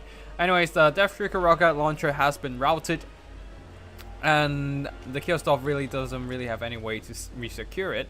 Kairos can continue just to spell kite, while the Marauder Horseman is just slowly chipping away the health of Chaos Warriors, of the Chaos Dwarf Warriors, fulfilling the attacking rule with their missile attacks. The Bull Santos also can't just move out and chase them off because they simply do not have enough speed. Shrieking Sky Rays are getting close enough just to dive bomb the Death Shrieker to finish it off after it takes some even more damage from the blue fire spams. On the far side there, the Soul Grinder is recovering its health as it continues to kite away, while the Marauder Horseman is continuing to fulfill that attacking role with a bit of skirmishing firepower. We will go into fast forward as Tzeentch is painfully kiting away at the Chaos Dwarf army. The Chaos Dwarf army, a lot more damage coming in from the blue fire spam, and now the Infernal Gods are now at half health with their fire glaives, not doing any damage at all, and they're almost routed. Wait, this is basically, is this still fulfilling the attacking rule? The Soul Grinder artillery is kind of, well, Cornbella, if you're still watching, you might have to make sure, you might want to like say something about the attacking rule here, but yeah, basically just using the Marauder Horsemen to be the sole unit that fulfill the attacking rule, while Kairos continues to kite Ross, Fate Weaver, if anything. Not the most interesting battle so far, honestly. Just kind of like shooting. The Chaos Dwarfs really don't have much to do other than reforming ranks, hoping to reduce that damage. But the Marauder Horsemen aren't even Okay, now the Tzeentch infantry are moving up and are moving up in a moderate pace to fulfill that tanking rule. The Murder Horsemen are charging in, but they got countercharged by the Bull Centers. And yeah, it's pretty much it. The front line of Goblin Laborers are worked down. The Infernal Gods didn't really do much damage before they are being absolutely destroyed by Blue Fire Spam. And that's pretty much it. GG to Golden, GG to Koala Duck here. But yeah, Sigos really kited this one. So there's no honor here, only victory, I would say. But yeah, either ways, Sigos has won with the Blue Fire Spam, as the rest of the infantry cannot handle the chosen push. Oof. Now Kairos is getting caught in melee combat, but he can simply heal himself back up with a bit of regrowth. And yeah, that all these chosen are simply impossible for the Chaos Dwarfs to work down. Infernal Gods, they do have armor piercing in melee, but they are just too weakened right now. They're trying to shoot at the Soul Grinder, but the rest of the infantry just overload the front line, and eventually it's gonna be army losses. Honestly, not the most exciting battle with the kiting and all, but very effective to win nonetheless. You can see a Soul Grinder and Kairos doing some substantial damage. The rest of the army not so much. Pretty much it's just two single entity artillery units working down all the key targets on the Chaos Dwarf side, and the rest of the units are just kind of get worked. Yeah, and then the Chaos, the Chosen with Halberds just comes in and clean up everything else. Yeah, GG. Next one we have Kislev versus the Shadow Legion. Sigos versus Loki, or aka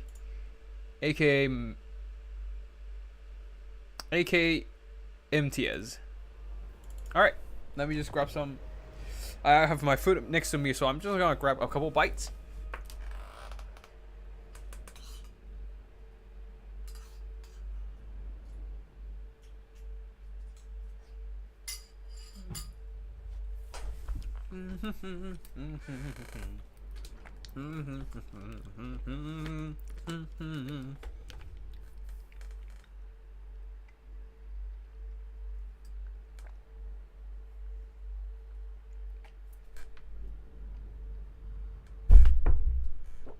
Oops, sorry. Alright, just in time for us to finish loading in. We have Kislev versus Warriors of Chaos. And Kislev is going a bit kiting and a bit blobbing. Interesting. 2 heavy war sleds, 3 horse archers. Mother of Stankia coming in with only Flock of Doom. I do think that Spirit Bear can be a pretty good spell against heavy infantry formations or infantry heavy formations. And but yeah, anyways, we can talk about that later. Right now the armored Corsairs are holding back, guarding some Oath Brothers, the incarnate elemental of Beast Corsairs with spears and Patriarch. As for the Warriors of Chaos, we have a rather melee-centric army. It's basically all Warriors of Chaos army, really. Skull Crushers of Khorne, Hellstriders trying to just push up and catch up to the Kislevite army. Warhounds in the front line there, but being targeted by the bears, especially with the fear of lowering their leadership. They are not gonna hold too long once they get charged in melee combat. Anyways, Ostankia got stuck in melee a little bit too long, and now she is trapped, but she's also using herself as a massive bait, luring everything in to get hit by the Flock of Doom. Gorby's chariots are also on the field with a ton more of Marauder infantry support, some of them with great weapons, some of them do not. Multiple Skull Crushers on the field, and they're taking a lot of damage here. What the hell? Are they being shot point blank by Mother of Stankia's shots? And oh, and also of course the heavy war sleds. But Ostankia, man, doing 1,100 gold worth of damage value with just her point blank shots and the Flock of Dooms. What the fuck? What the fuck? What have you? Wait, what the hell? This makes no sense. She's killing everything around her. Oh, it's the attack animations. Oh no, see, what have you done? What the hell? 100 kills now. It's literally just her versus the world. These heavy war sleds are not even doing that much damage. The rest of the warriors of Chaos army just rushing in, but they're being held back by the armored Cossacks, and the Chaos Sorcerer Lord of Metal is holding firm. But it's just Mother Ostankia and her attacking animations. Okay, let's just look at how much damage she. Oh, whoa, whoa, whoa, whoa! Mother Ostankia, calm the hell down. Oh wow, what the fuck? Literally, Mother Ostankia 1v'd everything in the blob. What the fuck? Ostankia is literally OP. What the fuck? This makes no sense. She's supposed to be like a melee. She's not supposed to be a melee fighter. What? She just nuked everything in the vicinity. And Flock of Doom isn't even a good spell. What the fuck? What the actual fuck? I don't even care about the rest of the battle now. Like, most of the Chaos units are charging in, but they're countered by the Elf Brothers of Tor. The Marauders are beaten back by the Armored Cossacks, and Cossacks with spears are holding the line as well. Incarnate Elemental of Beast finishing the rest of the Skull Crusher. It's just Ostankia. What the actual fuck? It fucked up. It. What? I'm speechless right now. It nuked the Skull Crushers. It nuked the Marauders. It nuked everything. This is not even power creep. I think this is just being a unit being broken as fuck. Like, it's not even. I don't think Ostankia is functioning as intended as a melee combatant. I need to do some testing afterwards. Holy hell, what the actual fuck? Anyways, we can fast forward the rest here. I mean, I guess they finished off Ostankia, but the Chaos Warriors of Chaos still have a lot to go for. Metal Sorcerer is still fighting, but this unholy healing blob is not gonna go down easily. And the Halberd Warriors might not be enough to fight against so much stuff, so much elites. So much terror and armor piercing. But yeah, let's see what happens here. We kind of know the entire battle anyways, but the bombardment from Elf Brothers chipping away the health of all surrounding units, and then it's just the Elemental of Beast using that Mortis engine effect to drain away everything in the vicinity. So yeah, they will be targeted by the Incarnate Flock of Doom, slowly draining their health away.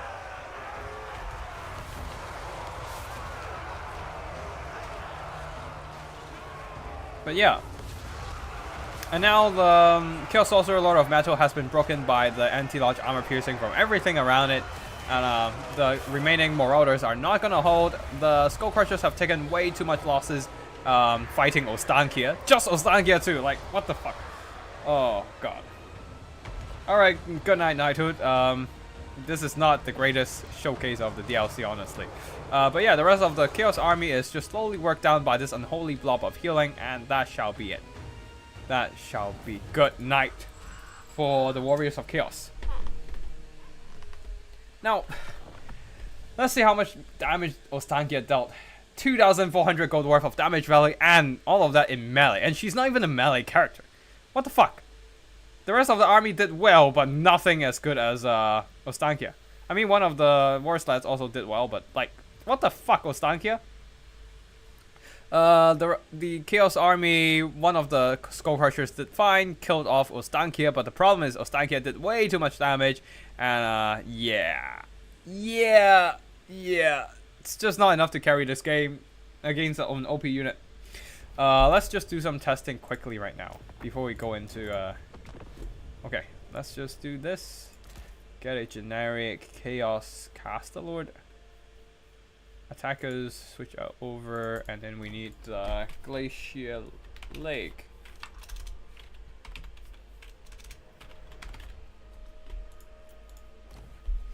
And then maybe we'll just get some Halberd infantry. Wait, no, wrong unit.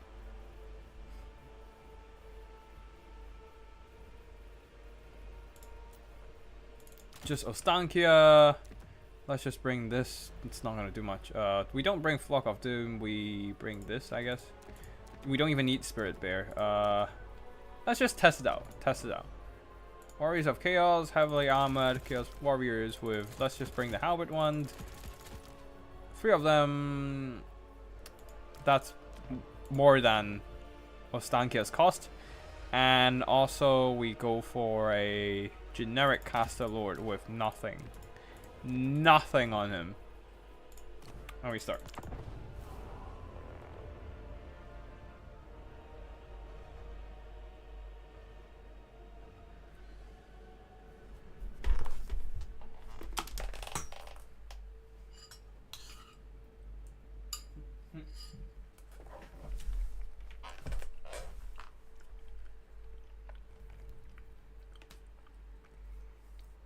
Sickles, I think it was issue with attacking animation of Chaos Knights. I don't know.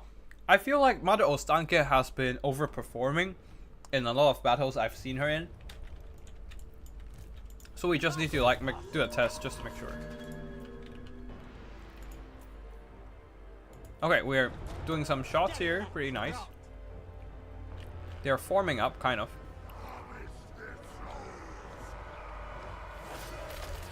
Alright, let's see. What can she do?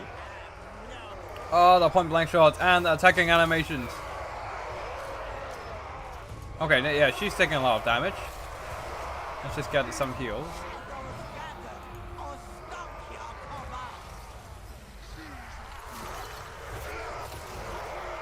Okay, against Halberd infantry, she's not doing that much damage. Yeah. How the hell did she do so much? Oh, wait, no! The splash attack is massive with her attack animation. Oh, wow. What the hell is this? I mean, it's not doing that much damage overall, but like, yeah. But the damage is quite strong. Okay. She's not that broken, but... Okay, fine. She's not that broken, but what the hell happened there? I need to rewatch that just to see what happened. It might actually be the attacking animation of the Chaos Knights then. Seagulls, you might be right.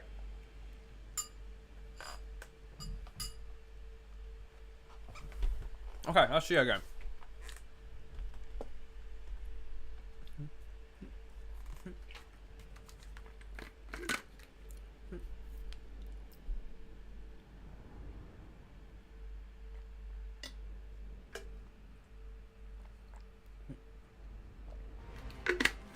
Let's just do another quick check. What the hell happened with Ostankia there? She just nuked everything. Okay. So she charges in. That makes sense. These are just marauders. But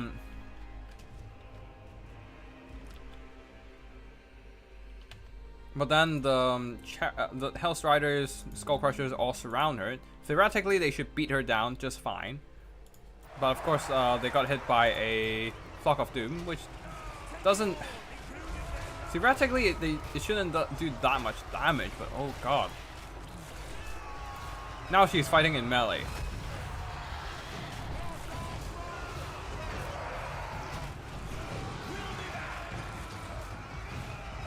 Everything's pushing in, but she's doing minor damage. Wait, it's just Flock of Doom being really... Oh, the point blank blast! No! The point blank fire just blasting through all these Chaos Knights. Ah, that makes sense, The point blank fire is devastating, man. Holy hell. The attacking animation isn't that great, it's just the point blank fire. Penetrating multiple unit models of the Skull Crushers, killing them with the massive missile strength.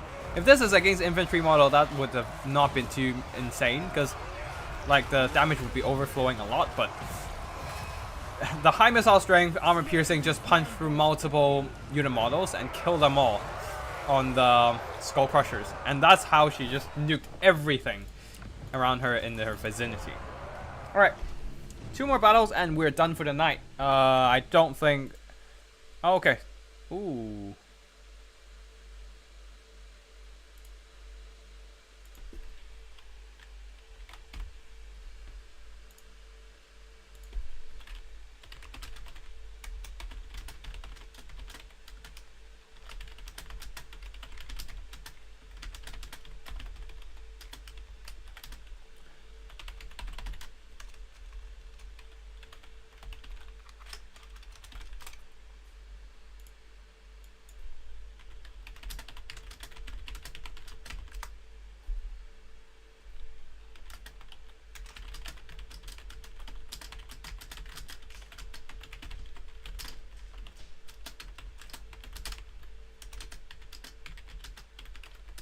Okay, don't worry about it. The battle between Sigos and the battle between Golden Floof and Nurgle's PA will not be casted because due to Nurgle's PA's request, he wants to keep his build a little bit of a business confidential secret, which is fine, completely fair. As he will be playing in other tournaments, I believe, for Faction War. Yeah, he's saving it up. So yeah, like Faction Wars tomorrow, I think, the Human Boy ESS channel. So makes sense. Yeah. Anyways, for the army performances, we we don't have to talk about it. We've been through this before. So what happened was Ostankia's point blank shots blasted away the HP of whatever's left on the Skull Crushers.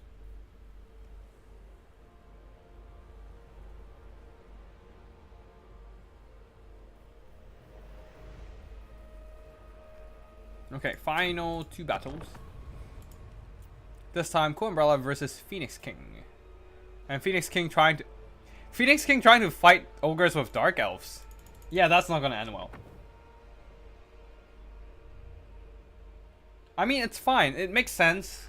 Like, it's great if you send in your own replays, but like every player has their own preference in playing. Like, if they want to keep their build a secret and for a better chance to win a specific tournament and whatnot, I respect that. Like, that's fine. That's absolutely justifiable in my opinion.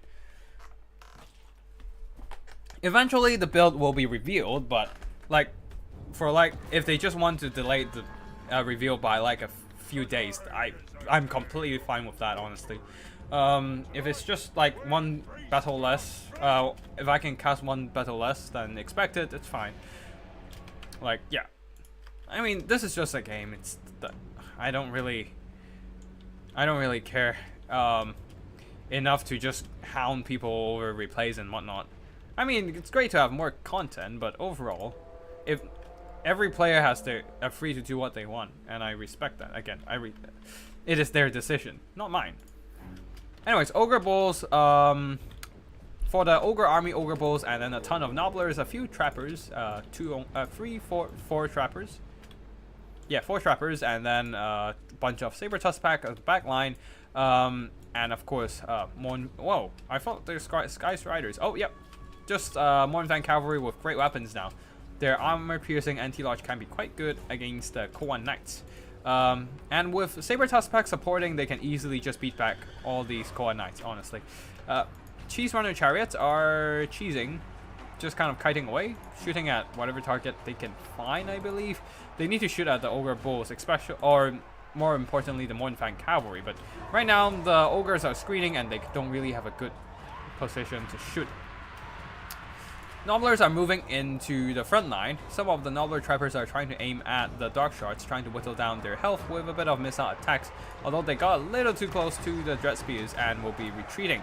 A Fireball aiming towards the Slothmaster, blasting away a bit of his HP, but he does have plenty of healing, so he doesn't really care. Anyways, in the front line, their Nobblers crashing into the Ogre Bulls, Nobblers crashing into the Dread Spears, breaking their charge defense, allowing the Ogre Bulls that followed up to do a lot more damage, as they no longer have the charge defense against large. Well, over here, Mornfang Cavalry fighting against a ton of Koan Knights and, yeah, just a ton of Ogre Koan Knights and a ton of Harpies as well. Getting a Troll Guts, receiving that healing is very important in keeping them in this fight alongside the 2 Saber-Tusk packs. But the question is whether they can hold out long enough. On the other flanks there, Koan Knights are pushing up as well. They are tied down by the Saber-Tusk pack and will be receiving a charge from more Mornfang Cavalry. And this flank here, the Ogre Bulls, the Ogre, Mornfang Cavalry, and Saber-Tusk packs have been routed, and with the Harpies nearby, they might just be chased off all the way to the white line, but the front line for the Dark Elves are completely collapsing. The Ogre Bulls are just too much for the rather squishy Dread Spears. Especially with the Nobbler support, they simply can't hold, and then being peppered by the Nobbler Trappers, even the Dark Shards at the back line are falling victim. Oh shit, what? Yeah. Hold on. Is that a moth? Give me a second.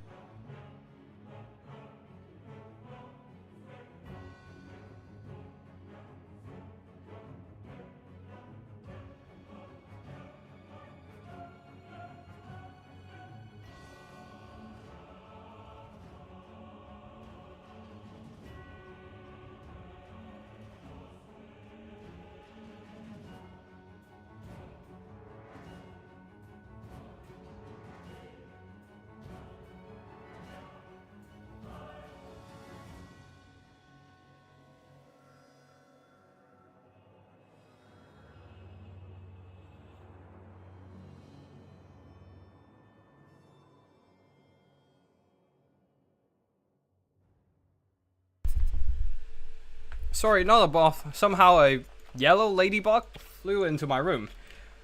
Okay. Anyways, sorry for the break. Where are we at? Alright, the entire front line of the Dark Elves are collapsing and are being pushed back by the Ogre Bulls. Really, the Dark Elf infantry simply do not have that kind of defensive stats to hold against the charge of Ogre Bulls. And the back line here are not securing. Yeah, they're not holding up against the anti-large armor-piercing mobility here. The Cold Knights are completely beaten back. They're trying to go for a resurgence here. We're getting buffed up by the murderous prowess, but this is still going to be painful. They do not have healing. That's the main problem. While the Mournfang Cavalry can heal up and recover their lost HP. The mobility are still looks quite strong. Recarve. Oh, I forgot to check out the army builds. Recarve leading the army. That's probably why they're losing it that hard. Not having any Soul Stealer to... I mean, Recarve isn't exactly a bad choice with all those anti-large missiles, but with Ultra Scale, the missiles are less impactful, and Recarve anti-large missiles is not doing that well right now. Like, Cheese Runner Chariots are still cheesing, kiting, and all that, but there's just too many Ogre entities on the field. Like, so many... There's too many Nobblers, and the Mournfang Cavalry are still relatively intact in terms of unit models. They've got a lot of value as well, pretty much recovering their own cost. Just need some healing from the Slaughtermaster and they will be just fine. Dismember is dropped onto the Recarve, reducing his speed and acceleration, allowing some of the Ogres to try and catch up to him and start beating him down. Even the Mournfang Cavalry has returned. This is a good time for them to just jump right on top of the Recarve's Scourge Runner Chariot and beat it down. But yeah. Over here, the Scourge Runners are being pushed further and further to the back line. They're now trying to run over some of the Nobblers and making sure that they run off the battlefield, but things are looking quite grim for the Dark Elves. All that's holding up the balance of power are pretty much the Crows of Cain and Recarve himself. If we look at the battlefield overall, there are not much left for the Dark Elves. Cold Knights are trying to run over some Nobblers, but Nobblers will hold. They have a lot of entity models and their melee stats aren't that trash either. With some point-blank missile shots, they will work down the Cold Knights with time. As the Cold Knights are now down to only 16 models against, what, like 200 models? Yeah, almost 300 models of Nobbler Trappers. Things are not looking too great for the Dark Elves. Scourge Runners continue to kite, but once they run out of ammo, that will be the doom of the Dark Elves for sure, as the Mournfang Cavalry still have quite a bit of healing left. Anyways, Dark Elves are trying their best to pull this battle back. The Ogre Bulls are pushing, but a bit distracted by the routed Dress Spears, and the Scourge Runners are running over every single Nobbler they can find. Crows of Cain, with their melee healing regeneration ability, they can actually trade okay against Ogre Bulls if they get the charge, but the problem is that they don't really have... Anyways, Dark Elves decided at this point they don't have the tools to bring it back. So that shall be the end of this battle.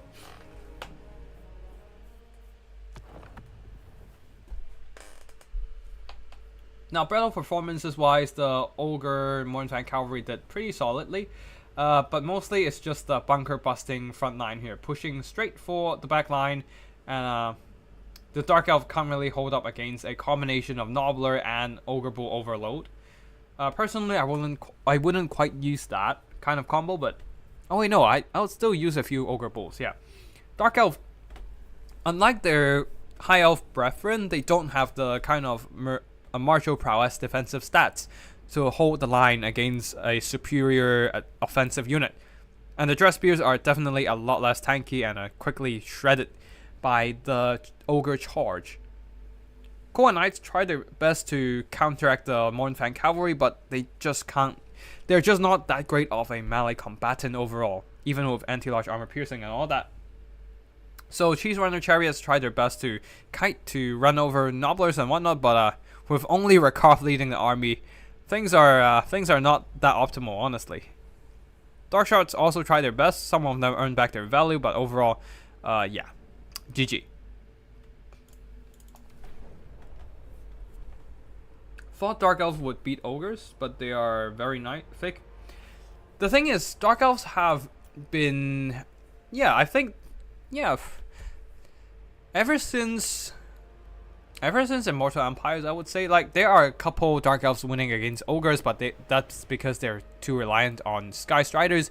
But overall, I do think that Ogres are...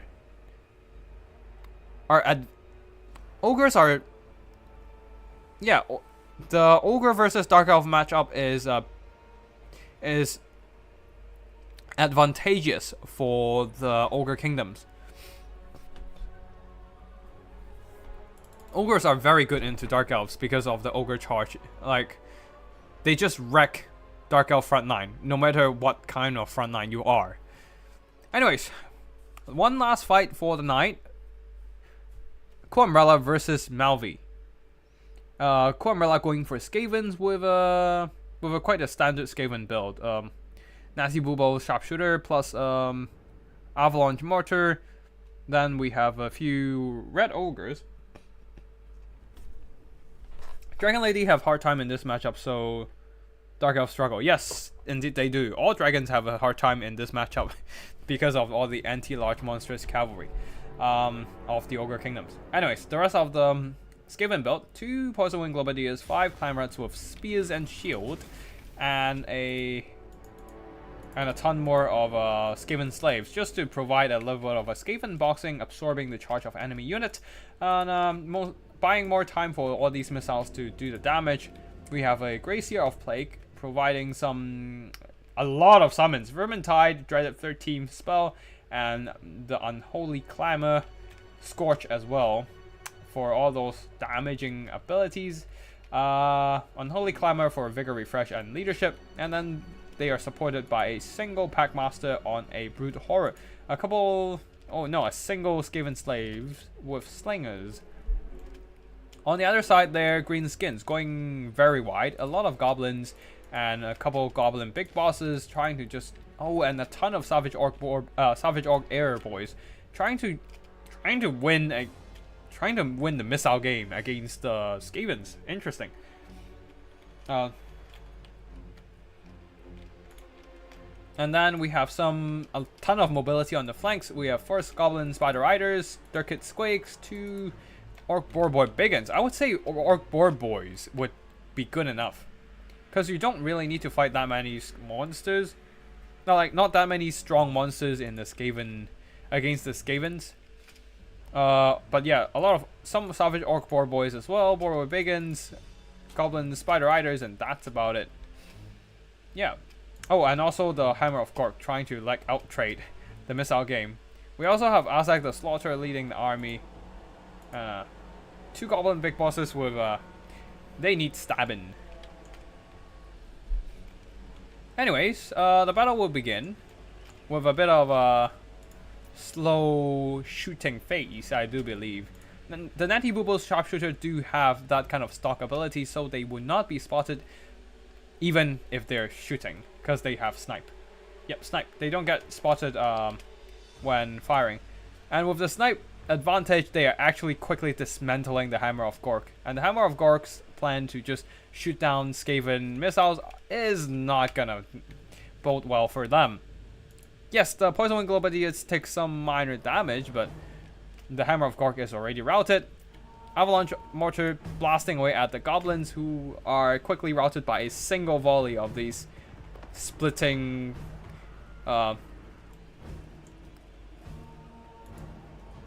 these are not Poison Wind Mortars. These are Death Wind Mortars.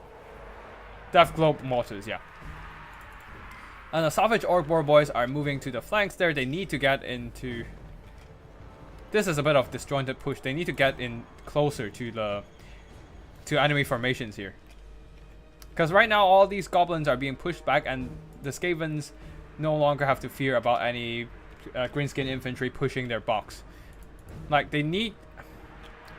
All these Skaven units and all these Goblin infantry and the cavalry needs to be striking at the same time, and the delayed push of the cavalry is a big concern. Especially all these Savage Orc Boar Boys are just kind of sitting back, idle, when they could have been moving in. Yes, they will be taking some more losses, but they could have been moving in to shut down all these Skaven missiles. And now with only 70 speed on the Savage Orc Boar Boys and all the Orc Cavalry, the Bacon Cav, they are not here they are not engaging in the fight in time. Outside the Slaughter diving into the fight, trying to silence some of these Avalanche Mortars, but it doesn't really matter at this point. All the Poison Wind Globadiers are shutting down any Greenskin Resurgents that try to get close. Dreaded 13. Oh no, these is just. Oh, Dreaded 13 spell in your own formations. Cool Umbrella definitely feels really comfortable now, just overwhelming this Goblin Big Boss with an expensive summoning spell, as the rest of the delayed Orc Bacon Cav finally get to the fight here, but no longer matters anymore. A bit of Doom and Darkness, not gonna do much here. Nothing here is close to routing territory in terms of their leadership, so Doom and Darkness not gonna do anything. Instead he needed like a Fate of Buna or something like that to just work down the Warplock Zeals. But that is not gonna happen right now, as the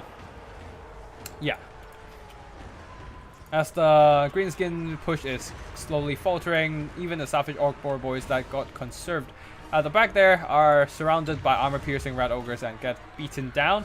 More Avalanche Mortars point-blank shooting into the Orc Boar Boy Bacons, doing some minor damage. Finally, the first wow of the entire game, but this is just way too late. Way too late, unfortunately.